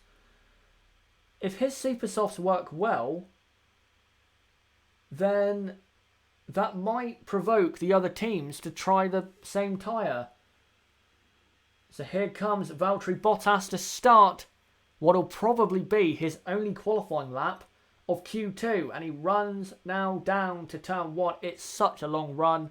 Agonising wait until he hit the brakes for turn 1. And here he comes. Looks all good in turn 1. Turn 2. Looks good. Turn 3. Very good by the Mercedes. The Mercedes looks way better than it did yesterday. Such an improvement. Maybe it's the conditions. Maybe that's why. As he now comes through turn 4 and turn 5. By the way, thanks to the 410 people watching live. Again, such a pleasure to do this for you guys. And don't forget to subscribe for more content like this. Kimi Raikkonen on the ultra soft tyres has done the fastest first sector. Bottas is now coming up to the middle sector. He's completed it. He's done a 56.1 for the middle sector. Vettel's done the fastest first sector now. So here comes Bottas through the final corners. There's a Force India ahead. Oh no, it's not Force India, it's a Sauber. That's going to cause some turbulent air for Valtteri Bottas. Where does he go? 15.9 on the ultra soft tyres. That's a good lap. That is a good lap. Here comes Lewis Hamilton. He'll go faster, surely. Yep, 15.6 for Lewis Hamilton on the same tyres, ultra softs. Here comes Kimi Raikkonen. Doesn't go faster. Lost a lot of time in the final sector, 4 tenths off. Vettel goes second, only 0.07 of a second off. Very close between Hamilton and Vettel. Where are Red Bull? By the way, I'll read out the order as soon as F1 has completed their laps in Q2 before the final runs. We're just waiting for Red Bull to do their laps. They're currently on a lap, I believe. Here comes Perez on the super soft tyres. Where will he go? Compared to, say, Renault, who have already done their laps. Yeah, quite a bit off. He's definitely going to have to put the hypersoft tyres on. Max Verstappen goes fastest by 4 thousandths of a second. It is so close at the top. It couldn't get any closer. That's a new track record, 1:15.6, but that will be broken very shortly. Ricciardo, by the way, has gone up to 4th. So, we'll just wait for Hartley, I think, to set his lap because he's on an out lap. Actually, you know what? We'll just read out the order now. So, the order is Max Verstappen fastest, Hamilton 2nd, Vettel 3rd, Ricciardo 4th, Bottas 5th, Raikkonen 6th. Then it's Hulkenberg 7th, Sainz in 8th, Leclerc 9th, Ericsson 10th, Ocon 11th, Perez 12th, And then Hartley, Gasly and Alonso also in the drop zone, but Hartley, Gasly and Alonso have not set a lap time. So, that is, for the top teams, their only runs done in Q2, sorry. But I'm sure, well, the drivers that are going to have to go again are going to have to be Hülkenberg, Sainz, Leclerc and Ericsson, for sure. The top 6 should not have to go again, as Sergio Perez on his super soft tyres looks like he's warming up for another lap. Bit weird, to be honest. Come on, Leclerc. That's some Electro Knights. Got some Leclerc fans in here, no surprise. So, is Sergio Perez going for another lap? I believe he is. Who's this? This is Brendan Hartley, I think, on a lap. I think. I'm not sure though. They're not showing his yeah, this is a lap for Brendan Hartley, but they're not showing how fast he's actually going, but he does look very quick through the S's. Looks good on the exit. He just about makes it on the curb there. Where is he? How fast is he's not going fast enough? Hartley must have made a mistake. He's miles off compared to getting into Q3. And comes up to the final couple of corners. Car just doesn't look that good. Here comes Brendan Hartley. P11 and about 0.6 of a second behind the Saubers, who are in the top 10. Miles off. Miles off. Yep, all of the top 6 were on ultra soft tyres. But the rest, except Sergio Perez and Esteban Ocon, I don't know what Force India are trying here, to be honest. Let's see what Perez does again on the super soft tyres. Goes up to 12th and, well, half a second off Ericsson, but if he wants to get into the top 10, he needs to do better. Unless they just don't want to be in the top 10. I don't know what Force India are doing. Here is Alonso. So Pierre Gasly, most likely, guys, is not going to do a lap because he does have a 15-place grid penalty for race day. Here is Fernando. He's not going to get into the top 10 with this lap. Here he comes. Stays 14th and miles behind Ericsson. About double the time to Ericsson. So, yeah. The drop zone right now is Hartley, Perez, Ocon, Alonso and Gasly. Gasly is on an out lap apparently, but I don't think he really should set a lap. Hashtag both Saubers for Q3. Right now it looks very likely. The track temperature is 28 degrees, by the way, a lot lower than it was yesterday. Yesterday it was in the 40s. It was actually, I think it was 47 or 48. If we get that tomorrow, if you're starting on Hypersofts, you're going to be in lap 10 at the absolute latest. Scuderia D, the biggest yoke of 2018. Here comes Alonso. Is he on another lap? No, he's just going a bit fast for a cool-down lap, though. Kimi is the reason why I'm an F1 fan. That's from Hallam899.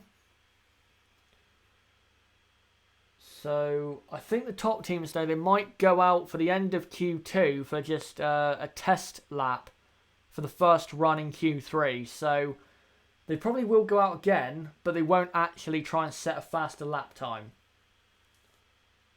So, the order, with 5 minutes to go, we're in a bit of a lull right now, is Verstappen, fastest, then Hamilton, Vettel, Ricciardo, Bottas, Raikkonen, Hülkenberg, Sainz, Leclerc, Ericsson, and then the drop zone is Hartley, Perez, Ocon, Fernando Alonso, and Pierre Gasly, who has parked in the pits and is done for the rest of the day. So Pierre Gasly will start at the back of the Mexican Grand Prix.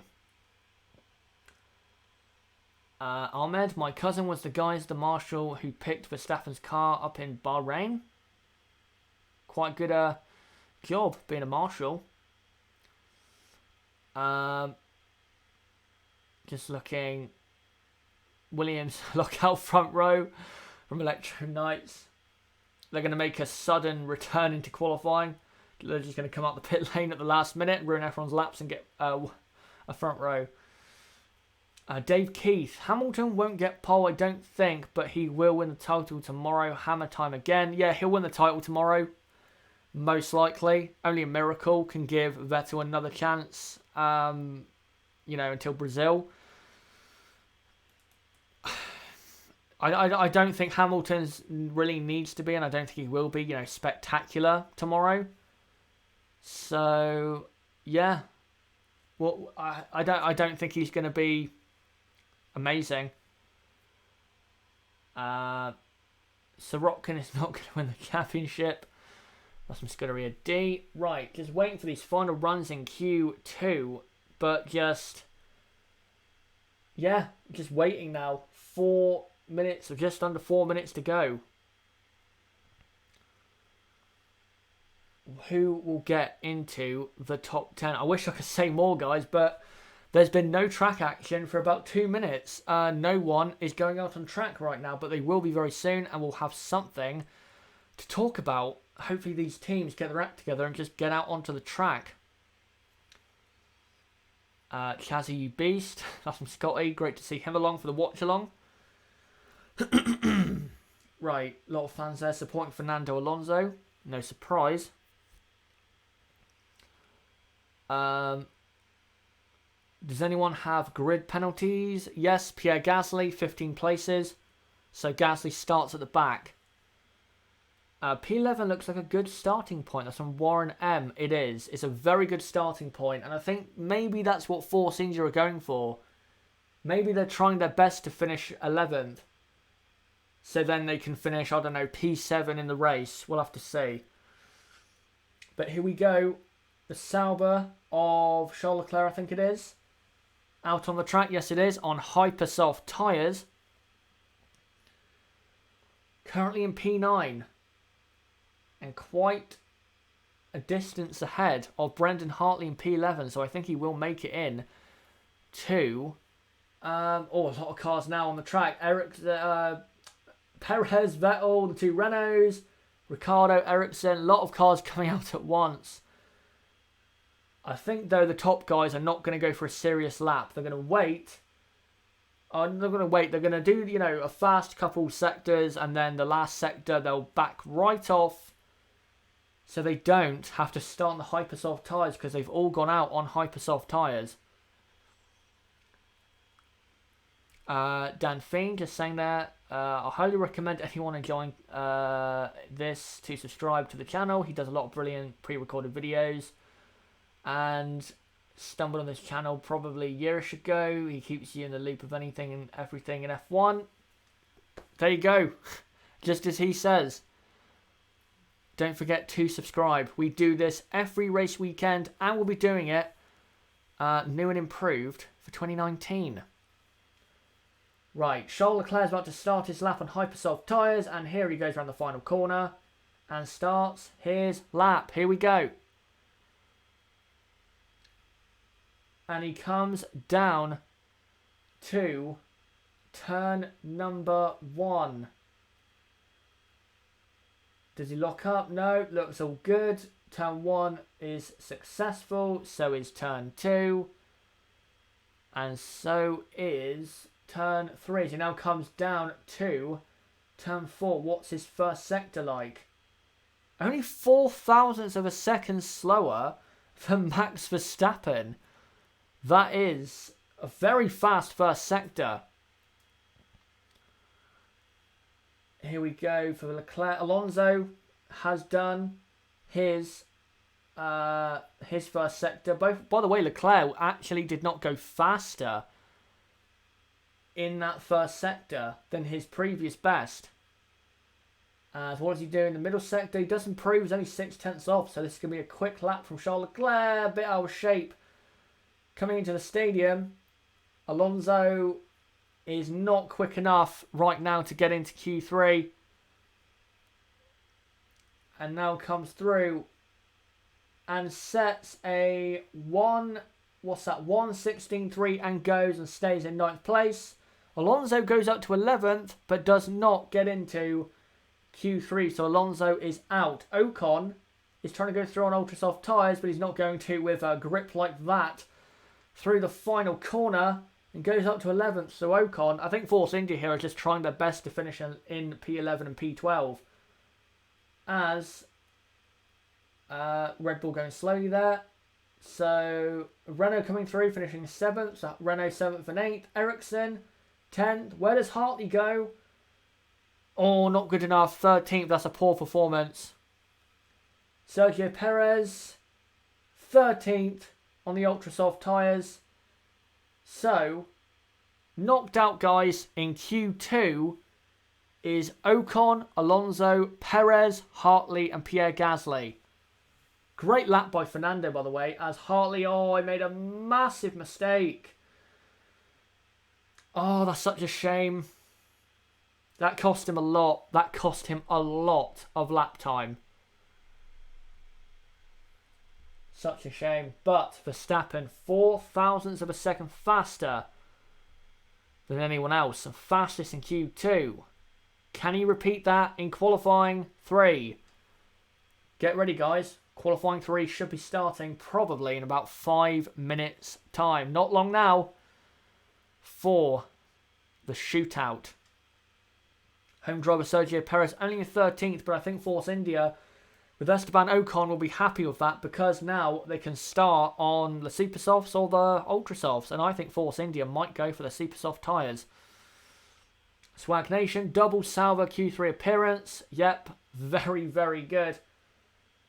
Alonso finishing in 12th. What a performance from Fernando Alonso. And if you don't believe that Fernando is still one of the best, just look at what he did today. I will update the screen in just a minute. Basically, I'm just waiting for the results of Q2.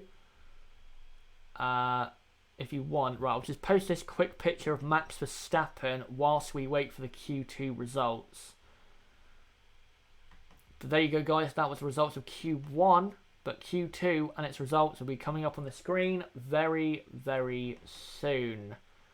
And by the way, guys, don't forget, once qualifying ends, I will be on here for an extra half an hour to react to qualifying with you guys. And just, talk about what happened in an instant qualifying reaction. And by the way, for tomorrow, if you guys have not heard, the race reactions that I do, like an hour after the race finishes, will now be going. And now, for the race watch-along, I'll do the normal build-up, the race watch-along, but instead of coming off right as the race ends, then I'm going to stay on for an extra hour, and we're going to do an instant race reaction for you guys. So hopefully you can join me tomorrow about the same time for the race watch-along. The race watch-along is at 10 past 6 p.m. UK time tomorrow. Nose cone, is the nose cone of the Red Bull wider? Is it an update? That's Ahmed. I haven't noticed that, and I don't know. I think they have brought an upgrade, but I don't think it's the front wing. I think Red Bull have brought an update to the floor. I think that's the update Red Bull brought. I don't think it's a front wing update. Tonka Toy Truck, love these races in North America. Yeah, for you guys, it's fantastic. Norbert did Max switch to Hypersoft. All the top guys went out on Hypersoft tyres just to do a test lap for Q3. And, well, they didn't do a faster lap. So they will start on the Ultra Soft tyres for the race. But the Ultra Softs might not last very long, even in hot conditions. Right, just trying to find... Right, the graphic will be up soon, but there you can see, guys, a picture of Max Verstappen on your screen. Will he be the man on pole position? If you have any final predictions for qualifying 3, and who's going to be on pole, 2nd place, 3rd place, 4th, 5th, 6th, and the top 10, put in the chat right now. Scuderia D, Ferrari, I think, will be in P3 and P5. Yeah, I coming into qualifying, that was basically what I thought. I went with Vettel in third. I didn't say where Raikkonen would be, but yeah, fifth is probably the best Raikkonen would be. This is just not a good Kimi Raikkonen track. Electro Knights. Leclerc will qualify in P8.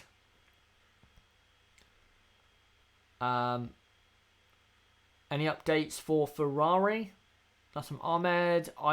They tested out this new floor, but they decided to keep with the old one. So I don't think they had new updates. Gina, great to see him along. Sorry, goes for Hamilton on pole, Verstappen second, Vettel third, Raikkonen fourth, Hulkenberg. Did he put Hulkenberg in fifth? Yeah, he has. Hulkenberg fifth, Bottas sixth, and Sainz in seventh. So I'm guessing he thinks Ricciardo is going to have some kind of reliability issue. Let's not jinx it. Right. Let me just have another look. Q3, by the way, guys, is going to start any second now. And I found the results of Q2, so I'll post it up for you guys right now. As Mexican fans in the stadium section waving their flags, they can't wait for this shootout. Someone on their speedboat there. Right. So here you go. Q2 results. So knocked down Q2. Esteban Ocon, Fernando Alonso, Sergio Perez, Brendan Hartley and Pierre Gasly. Poor for Toro Rosso. Should and could have been a lot better. Niblo still thinks Red Bull will get the pole. I think as well. I think Red Bull will get the front row. I'm going to stick to my prediction. I'm not going to change it. Scotty says Max on pole, Lewis second and Seb in third. Okay. I think that was the same top three as it was in Q2. So yeah, that's possible for sure. Yeah, Q3, what we've all been waiting for, and it's going to be getting underway very soon.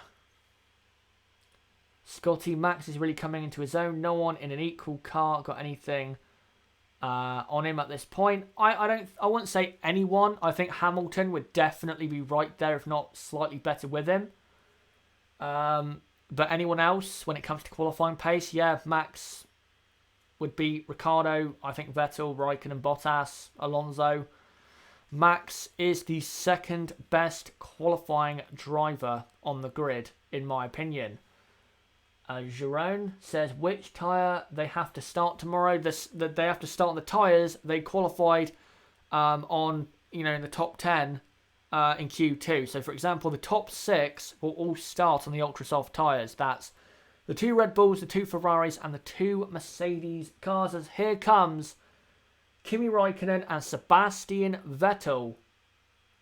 As Q3 is now underway, the shootout has begun. The 2 Mercedes are coming out onto the track. So is the 2 Renaults. So, by the way, we have 2 lots of each team here. You've got 2 Mercedes, 2 Ferraris, 2 Red Bulls, 2 Renaults and 2 Saubers. Haven't had that in quite a while. So, Ricciardo and Verstappen are going to be the last to come out of the pit lane. Someone wants Hamilton to bottle it. John says Hamilton is unbeatable through a complete season. Great to see him along. If Verstappen gets pole, I will eat a shoe. That's from Andreas Duras. New to the channel, I think. If you are new, then again, don't forget to subscribe for more of this type of content. As Max Verstappen comes out onto the track. Just waiting now for the final runs, or not the final runs in Q3, but the first runs in Q3. But we're now right at the end of the session. Who's going to get pole? It's going to be very, very close. I might lose my voice in 10 minutes time, guys. So Hamilton is now coming up to the final stadium section. I believe there's a car ahead of him. It might be a Ferrari. It is. It's Kimi Raikkonen and Sebastian Vettel who are now on their laps. Kimi Raikkonen heads down to turn 1 on his first lap in Q3. First corner looks good. Turn 2, turn 2 not so good. Turn 3 looks better. Now comes up to turn 4. Does Kimi Raikkonen here in Q3. 26.7 for the first sector. How does that compare to Vettel? Vettel goes a tenth faster, so Kimi not having the pace right now. Kimi Raikkonen will now come up to the mid-sector. Comes through the S's. Ferrari looks better than it did yesterday, but still not as good as the Red Bull, or even the Mercedes, to be honest. As all very close to going off the track. But here he comes now. 55.5 in the middle sector, and now comes up to the stadium section. What does Vettel do? 55.4, so Vettel is consistently a tenth faster in each sector so far. Here comes Kimi Raikkonen. Final corner. What is his first time in Q3?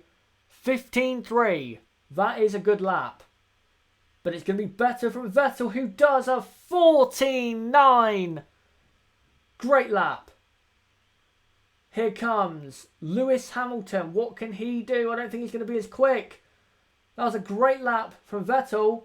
Oh, he goes half a tenth slower in second. What can Bottas do?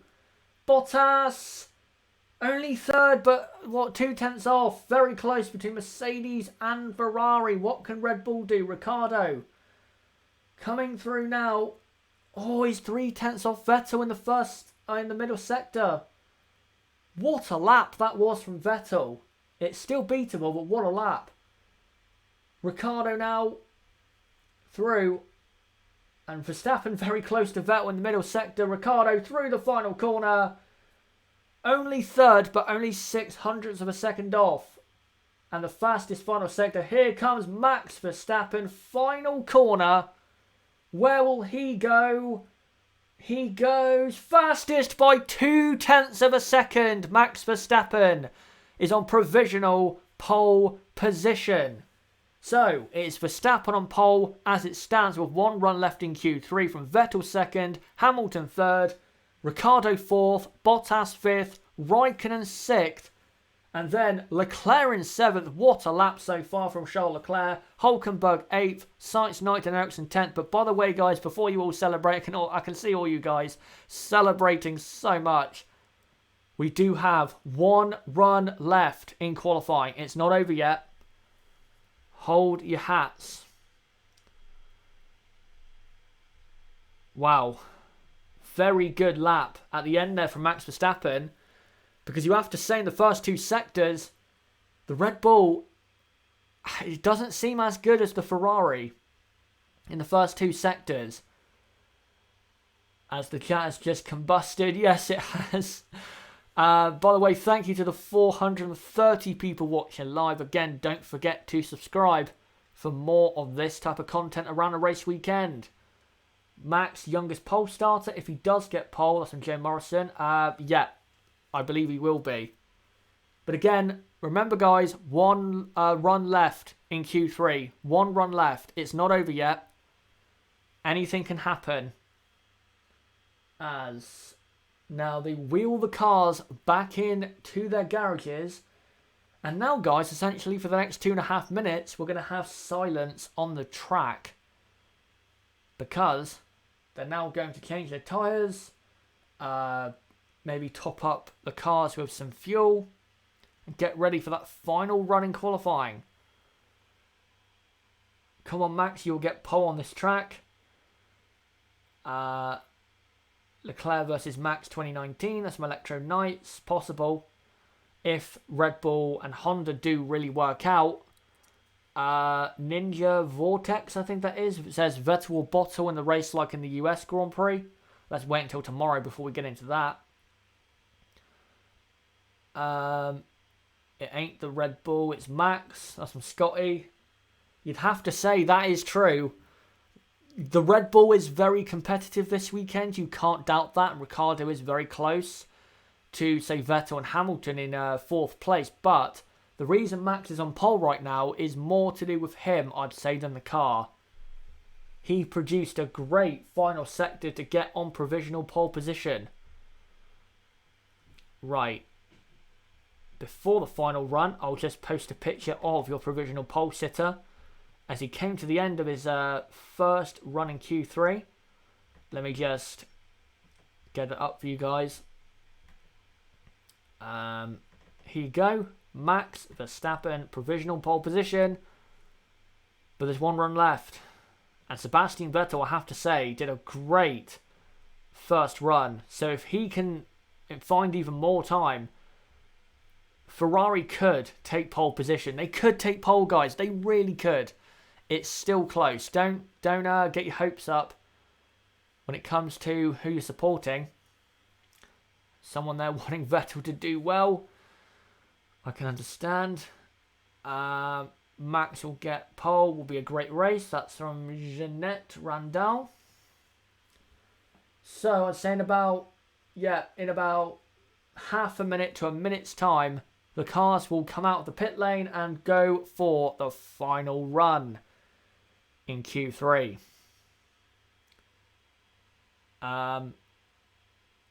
Do you trust that Renault engine? That's from John. Nope, but let's just not jinx them or give them the commentator's curse or anything like that. I think it's Callias. I think it says Hamilton to have tyre failure tomorrow and not finish would be great for the championship. Yes, it would. It really would. But only again if Vettel wins. By the way, guys, even if Hamilton retires, Vettel has to win the race no matter what Hamilton does. Because if Vettel finishes second and Lewis Hamilton retires, Lewis still wins the championship. That's why it's very unlikely that the championship will go to Brazil. Because a lot needs to go Vettel's way. Come on, Vettel. That's some Yiddish. Can Daniel improve? That's from Christopher. Definitely. He can definitely improve. Maybe not massively. I don't know. 10th and a half at most. Ricardo can get onto the front row. No doubt about it. But we'll see as all the cars now pile onto the track. 2 minutes and 40 seconds left in qualifying. Here we go, guys. Who do you think will get pole?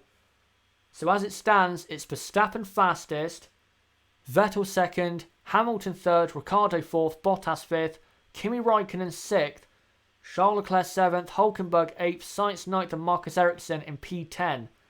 Who are you going for pole and for the rest of the top 10? Put in the chat right now if you can, and I'll try to read it out.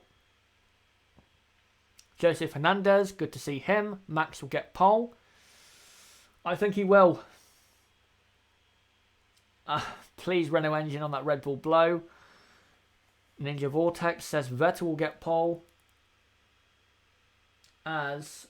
So who's in what position at the track? I think Hamilton and Vettel are at the front of this pack of cars. So Kimi Raikkonen will do the first timed run, then it will be Vettel, then Bottas, then Ricciardo, then Verstappen, and then Hamilton. So if the track ramps up, watch out for Lewis Hamilton. Jason Kroon there wants Kimi to do well. Here comes Kimi for his final run in Q3. He's in 6th place. He needs to improve a lot. Here he comes. Starts his lap. DRS open. And now does the run down to Q1. And brakes now. So the sun is starting to come out. Weather is improving at Mexico City.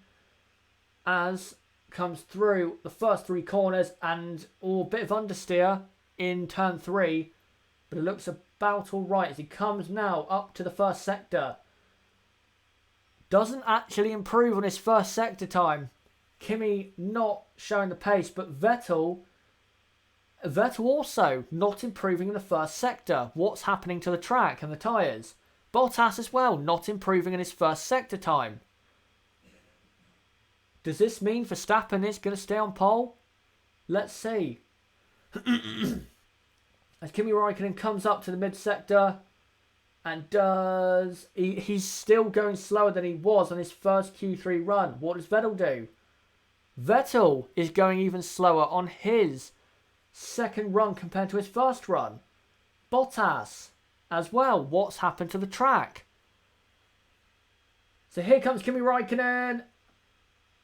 And he improves his final sector, but stays in 6th. Sebastian Vettel is 2nd. Not a good final run there by Sebastian Vettel. Here comes Valtteri Bottas. Stays in 5th. But Ricciardo, fastest, middle sector. And goes on to pole position by a 1/4 Ricciardo is on pole as it stands. A new track record. Here comes Max Verstappen, final corner. Can he do it? Is he going to do it, Max? No, he doesn't. Max is 2nd. What can Lewis Hamilton do around the final corner and up to the finish line? Lewis Hamilton, 3rd. So Daniel Ricciardo's on pole from Max Verstappen 2nd. Hamilton 3rd. Vettel 4th. Bottas 5th. Raikkonen 6th. Hulkenberg 7th. Sainz in 8th. Leclerc 9th. And Ericsson in 10th. That's Daniel Ricciardo's first pole position since Monaco. Niblo is so happy in the chat. Can he convert that into what will be his last, most likely, race win for Red Bull tomorrow? We'll see. But what a fantastic final effort from Ricciardo. He has grabbed pole by a 1/4. That is how close it is. So Vettel 4th, Raikkonen 6th. I don't think Ferrari bottled it today. I just don't think they had the pace. They just didn't have the pace. Okay, I'm going to eat a shoe now. A lot of people throwing some comments in the chat. So many people watching live. Again, thanks to the 400 people watching live. If you haven't subscribed already, don't forget to, on the bottom right of the screen, or click on my channel name, go to my channel page and hit the subscribe button for more of this content. Front row lockout for Red Bull. Yep, I predicted it. Not this way. I thought it'd be Verstappen from Ricciardo and then Vettel 3rd. But I did predict a Red Bull front row. Ricciardo is so happy with his pole position.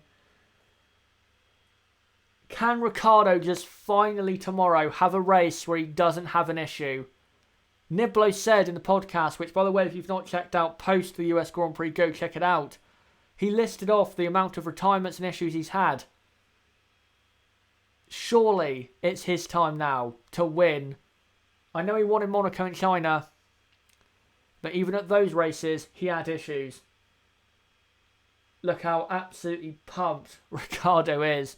So by the way, guys, I will stay on for another half an hour to react to qualifying. And then, guys, at 11 PM UK time, I will then come off. Oh, no, I will come back on, live at 11 PM UK time for a live 1 hour review of qualifying. So I'll stay around for the next half an hour and we can react to what has just happened. Ricciardo's so elated.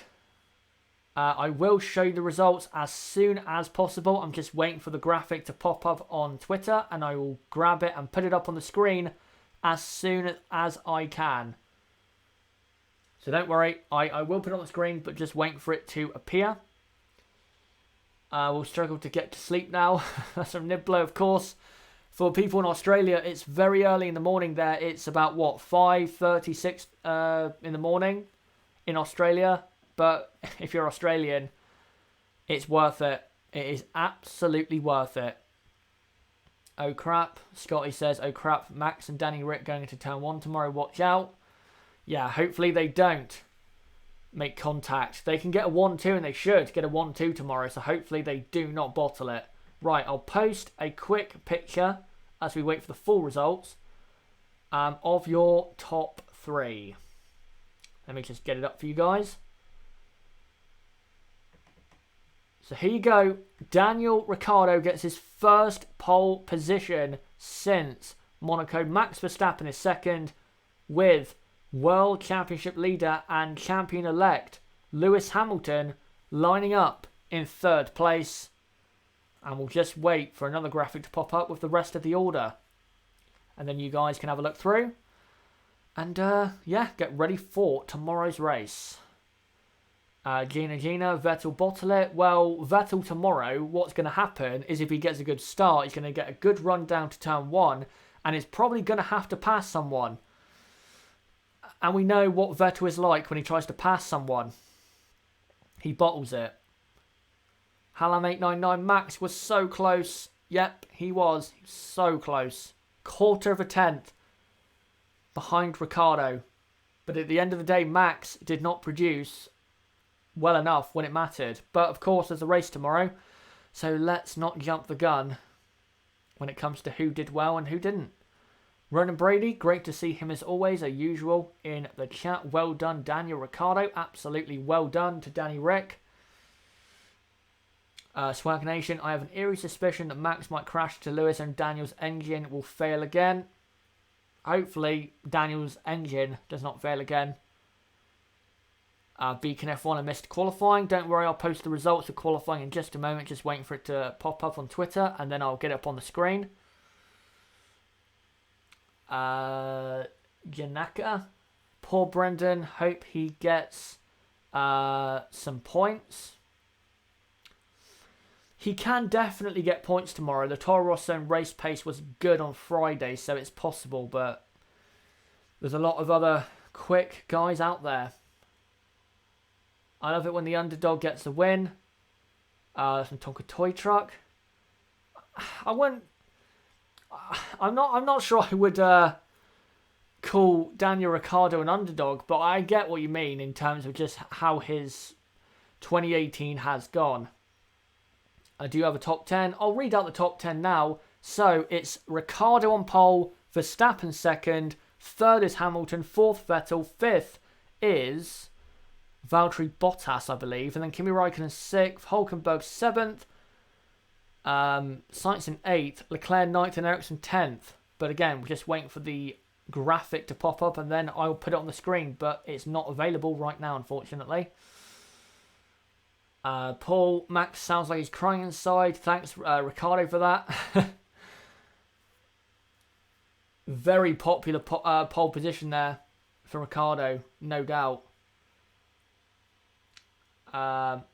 Ronan Brady with Daniel leaving. Could there be some kind of switch around in the pits? I don't think so. I don't think Red Bull really care who wins the race as long as they win and get a 1-2. I don't think Red Bull actually really care at all. So I don't think any of those shenanigans will be going on. What a smash up it's going to be. Jeanette. Hamilton spying on the Red Bull car. The drivers always do that. Trying to see where and why they're faster or doing so well. Just looking. Christian behind Ricciardo's problems. Nope, I don't believe in any conspiracy like that. Just saw something about Vettel isn't happy. Let me find that. Dave Keith, Vettel isn't happy at Ferrari. Do we think he will go back to Red Bull? His comfort blanket? No, I don't think he will, because that's now Max Verstappen's team. So he can't go back to Red Bull. It's not there for him to go back to anymore, in my opinion. If Vettel leaves Ferrari, he's not going back to Red Bull. Unless Verstappen goes the other way to Ferrari, which, you know, I think could happen, but realistically, I don't think that will happen. If Vettel leaves Ferrari, most likely, if Hamilton retires, say at the end of that same season, he'll go to Mercedes, or he'll go to Renault or McLaren. So I don't see him go back to Red Bull. And I don't think he'd want to be honest. Because he's already done that period of his career.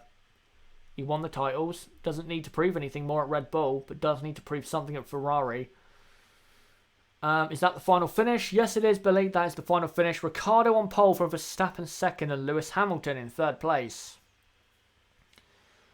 Maybe a switch to Red Bull, Max to Ferrari. Yep, that's the only way I see Vettel going back to Red Bull, is if they switch Max and Vettel, but let's be honest, what are the chances of that? Swag Nation, Vettel to Mercedes and Hamilton to Ferrari, please. I don't think Hamilton is ever going to leave Mercedes, and he doesn't need to, because they are the best team in F1. If Hamilton leaves Mercedes, that'll be him retiring from the sport. I don't see him going to Ferrari ever, because Ferrari have always been his enemy, and he's always been partnered up with a Mercedes-powered car. So why would he go to Ferrari? I don't see why he would. There's no point in doing so. Thank you for talking me through it. No problem. Hopefully you are subscribed if you are new. Roosevelt says, what a qualifying. It was, it was a good qualifying. Definitely. Right, here we go. Q3 results, or qualifying results in total. Let me just put it on the screen in just a second. So here you go, guys. This is the field for tomorrow's race.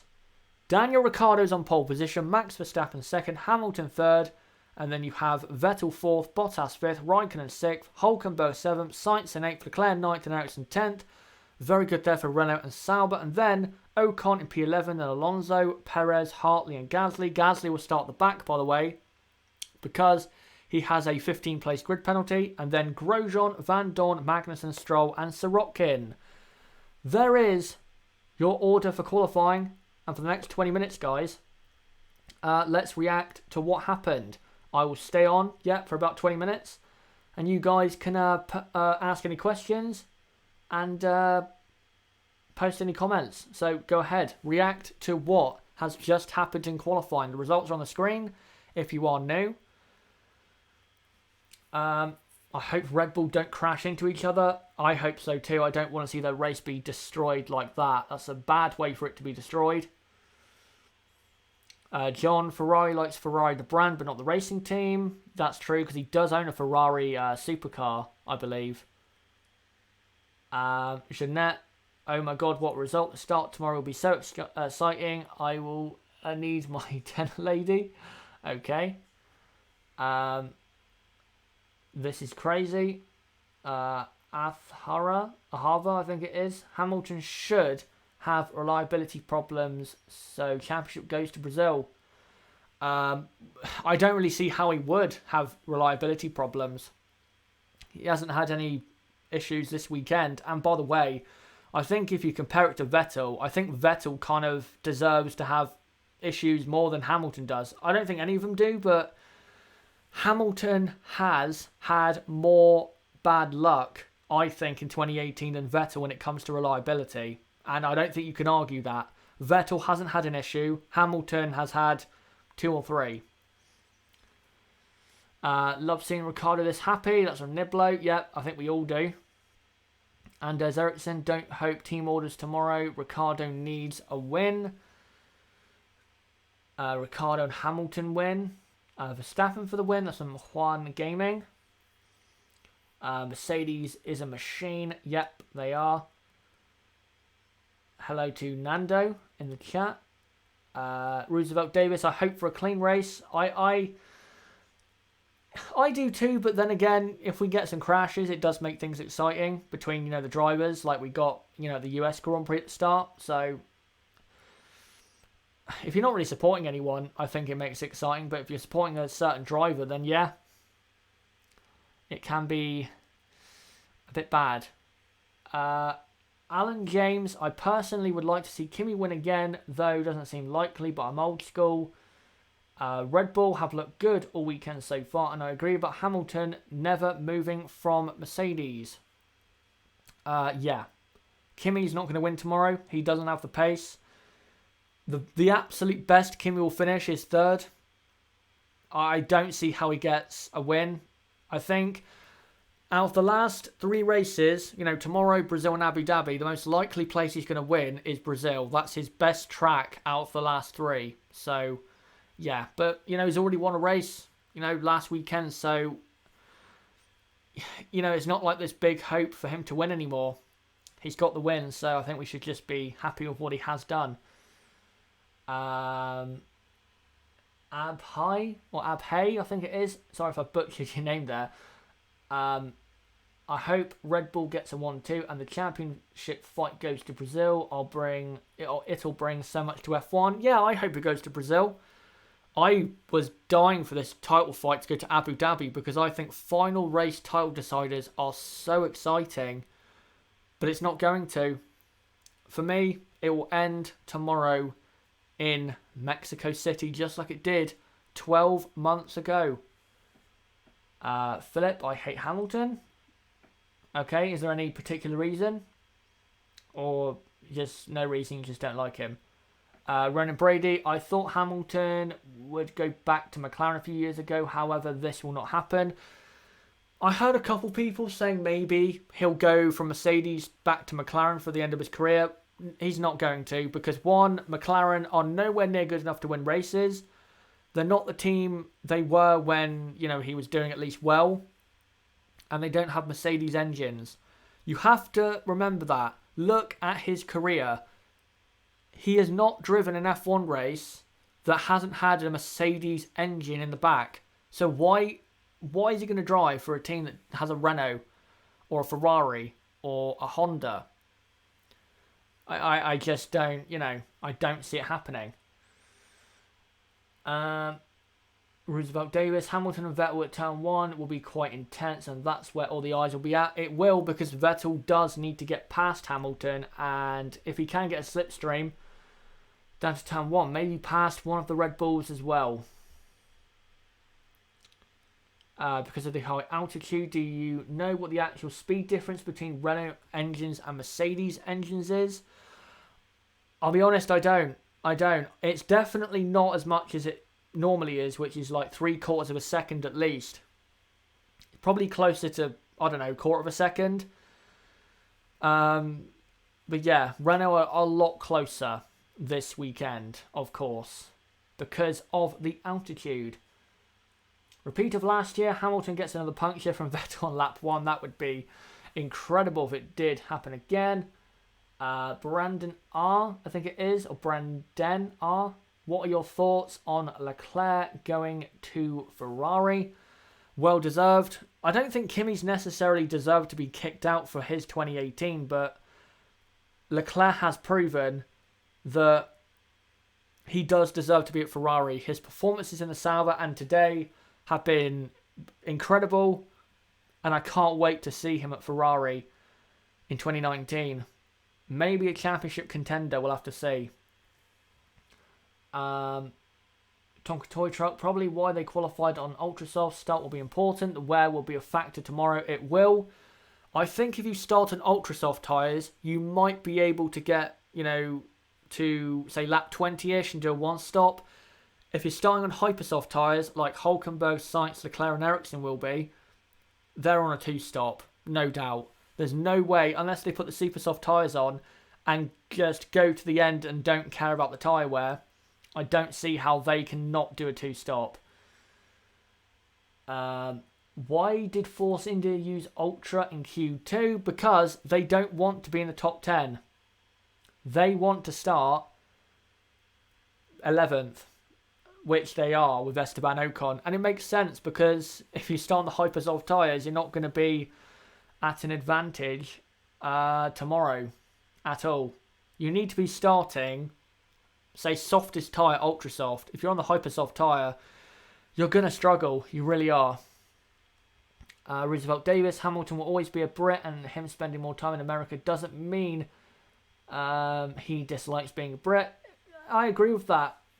Just because he likes spending time in America doesn't mean he has given up on his Britishness, I guess you could say. He still loves, the country of England and Britain. Or the, just all of Britain.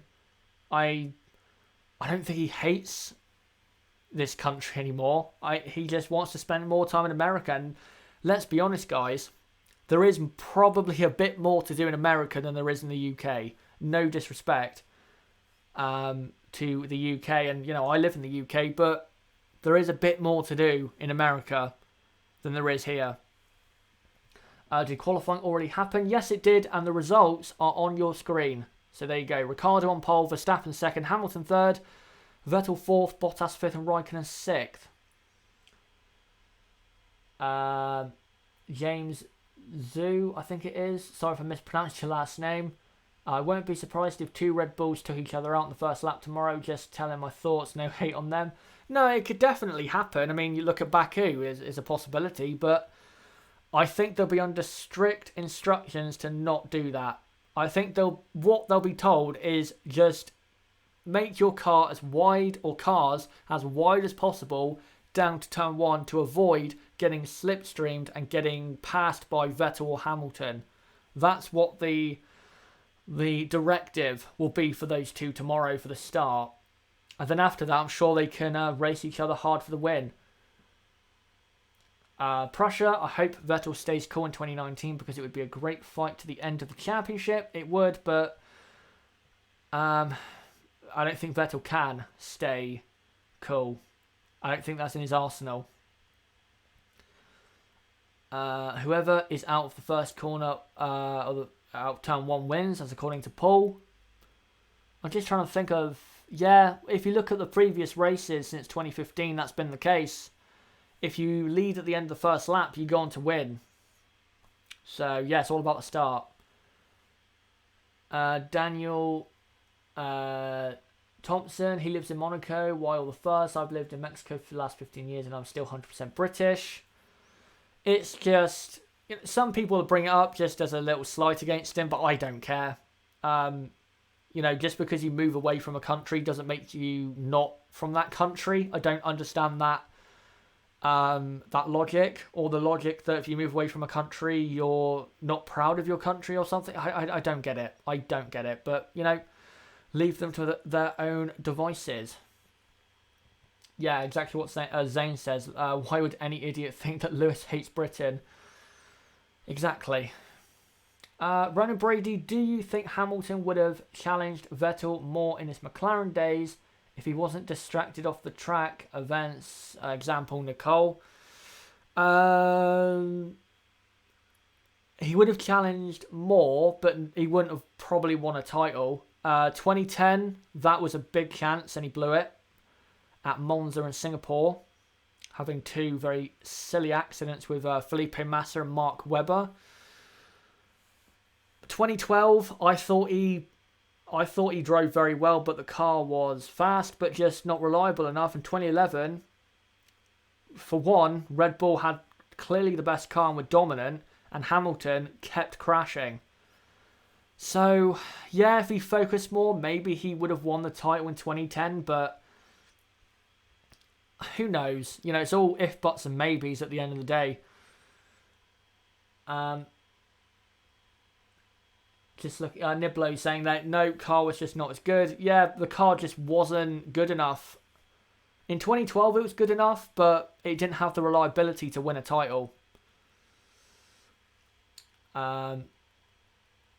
Just looking, there's been a lot of comments. I just need to look through and see if I missed any. Billy Lake, Bottas hit 231 miles per hour and broke a record of all time. Okay, that's interesting to note. Fuzz, I think is it Fizz? Can't believe Vettel still holds the record for youngest pole sitter and in a Toro Rosso too. Max really don't have his luck yet. Max could have got that today, but, you know, Ricciardo produced an amazing lap at the end. Next to Jin, three-way battle of Max versus Hamilton versus battle in the race. I can't wait. Neither can I. And by the way, guys, tomorrow, just to let you know, the race watch along, 10 minutes past 6 UK time will be the race watch along when it goes live. And then, because the race reaction is now going but being included in the race watch along, we will be live for an extra hour. So we'll be live from about 10 past 6 p.m. UK time until about 10 p.m. UK time tomorrow night. And by the way, guys, before I come off in about 10 minutes or something, I'm doing a live review of qualifying at 11 p.m. UK time, so in about 2.5 hours time. So don't forget to come along to that to, again, review qualifying, hear the quotes from the drivers. I'll throw some stats in there, and yeah, we'll just review what everyone did. Vettel not that good in the rain. I wouldn't say he's bad in the rain, but he's not as good as Hamilton or Max in the rain, for sure. I think they are definitely better in those conditions. Roosevelt Davis, that was one of the best qualifying I have seen in quite some time. I wouldn't say the best of the season. I think the best of the season for me would be Canada. Probably, in terms of qualifying. The race was terrible, but qualifying was so good. At Harvard, what are your predictions for tomorrow's race? I mean, of course, apart from Hamilton winning the championship. Well, Hamilton, I think, will win the championship. But when it comes to my predictions, you'll have to wait until tomorrow's race watch-along in the build-up. I'll give them then. Because right now, I don't really know anyway. John, later guys, Saturday night party. Goodbye to you. Thanks for coming along. Hopefully you did enjoy. Right, just looking at so many comments. I'm trying to pick one. Thank you guys for interacting. And by the way, thanks for the 360 people watching live. Great to do this for you guys. And again, don't forget to subscribe. Sebastian, I'm annoyed with Ferrari. Middle sector and final sector were awful. Their laps were awful. They didn't... I think Kimi Raikkonen improved his final sector, but for Sebastian Vettel, for example, he did a slower final run than he did for his first run in Q3. His final run was 0.3 off his... or quarter of a second off his first run. It was terrible. Terrible lap. Ashraf, how come Red Bull was so fast today? Because the altitude means the Renault engine improves and becomes closer to the Mercedes and the Ferrari, and the Red Bull aerodynamically around this track just is too good. Right, I think, guys, I will answer a few more questions and read out some more comments, and then I will come off. Right, Sauber's campaign has been incredible this season. Next to Jin said that. Compared to last year, it is night and day. Can't we go to a track affected by altitude more? That's from Ronan Brady. Well, Brazil is kind of affected by it, but nowhere near as much as Mexico. Brazil used to be the highest altitude track on the calendar, but now Mexico beats that by a mile. Francisco Chaza, do you think Red Bull will let Ricciardo win? Yeah, I think they will. I don't know if he will win, but I think Ricciardo will be allowed to win. Absolutely. I don't think Red Bull care who wins the race. Yes, it's Verstappen's team, but I don't think it's as bad as that. I think some of you maybe are overrating how much it is Max's team. It's not that bad. It's not Schumacher Barrichello-like. So, yeah. Ronan Brady, Austria is pretty high, I'm guessing, too, as Max did well there, too. He didn't do that well in qualifying, though. He was miles off in qualifying, but, yeah, did a good race. Can't wait for tomorrow. It's going to be an awesome race. That is from Poparetsa, I think, in the chat. As for altitude, let's just make a track on the Himalayas. That'd be a great idea. Alan James, I'm Canadian and worked in the excited States of America. I totally understand Lewis hanging there, but I would never leave Canada for it. Bang on with that comment. It's not even... I'm just trying to read a few more. No problem to Ashraf saying thank you. No problem. Again, if you are new, hopefully you have subscribed. Anders Ericsson, Ricciardo is pissed on Red Bull because he may not test Renault at the end of this season, so he will try to beat Verstappen. That has been debunked. Ricciardo is not really that bothered about it because he said that after, I think it was at practice 2, he said, I'm not really bothered that I'm not going to be, doing the test at the end of the season. He actually said it's actually a good thing because he doesn't really care and he'd rather go home and have a rest, of course, at the end of the season. So I don't think Ricciardo really cares. For Renault, though, not great from their point of view, but Red Bull did the same for Vettel with Ferrari, so it's not like they're being harsh. Roosevelt Davis, Sauber really improved this year, and that cannot be ignored. Agreed. Ronan Brady, I never meant question that way to be clear about Hamilton hating Britain, just meant he likes America. No, I never thought you meant he was hating Britain, but there are people out there who do think that. That's the point I'm making. There are people out there who do think that Lewis just doesn't like this country and likes America more. He likes America more in terms of doing stuff, but I don't think he will really appreciate that country as much as, you know, Britain, really. I'm a new subscriber, by the way. Do you live stream race videos or chats? Basically, this is what we do for the watch-alongs. So we do build-up, and then during the session, we'll throw up pictures, and I'll do like a live radio commentary. And then we'll do a reaction right after whatever session it is. But we do practice reviews, which I did on Friday night, yesterday. We do a race review live that I do Monday, late afternoon, early evening. So we do a lot on this channel. Count B Blah, good to see him. Now the Renault engine is the same at high altitude. What changes with the engines must be the lack of oxygen. Yep, that is absolutely true. Cripples the Mercedes and Ferrari internal combustion. Is it? No, it's not that, is it? I can't remember if it is what that's called. The Mercedes and Ferrari ICE and reduces their output to Renault levels. Yeah, absolutely. Oxygen. When will Hulkenberg finally get a podium? I don't, honestly, I don't think he will. I think he's going to be one of those drivers that just never gets lucky. Sad to say, but that's just the way I think his career is going to pan out. Daniel Hudson hoped for Max on pole. I understand, but there is a race tomorrow, and the points are not scored until the Sunday, of course. Roosevelt Davis, maybe Hamilton likes the weather better here in the States, especially Colorado. Yeah, the weather's definitely better in the United States than in, you know, Britain. There's no doubt about that. No doubt about it. Internal combustion engine. Yep, that's what I thought it was called, but I didn't want to get it wrong. That's why I didn't go fully through with the name.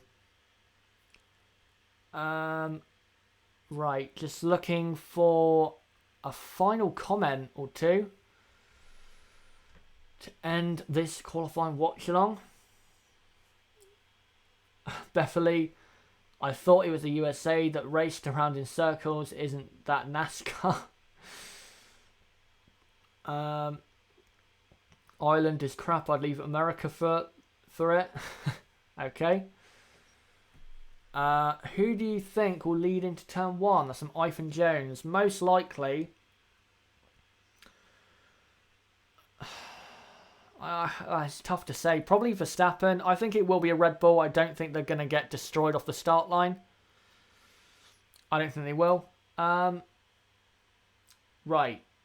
Let me find a final. So, guys, if you have a final comment or question for me to end on, then supply it. Right, I'll end on this one from Ronan Brady. I kind of did this earlier, but I'll do it again because there's been a lot of new people joining. Did you hear Esteban Gutierrez could be at Williams next year?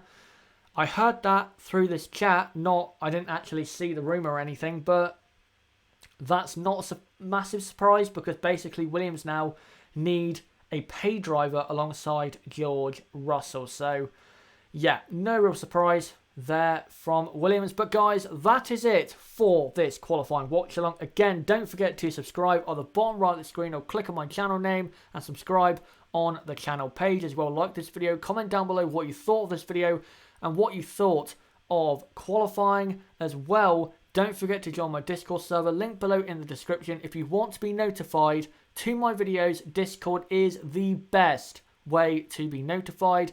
Don't forget to follow me on Twitter, link below in the description, and also link to chazerhd.com, another way to keep up to date with me and the channel. Now, guys, I will be live again in 2.5 hours' time. I may be late, slightly late, if I'm trying to get it all ready. But I will let you guys know on Twitter if I am late. But yeah, should be going live again in 2.5 hours' time at 11 PM UK time for a live full review of qualifying. But guys, until then, I will see you all then. Thank you very much for this evening.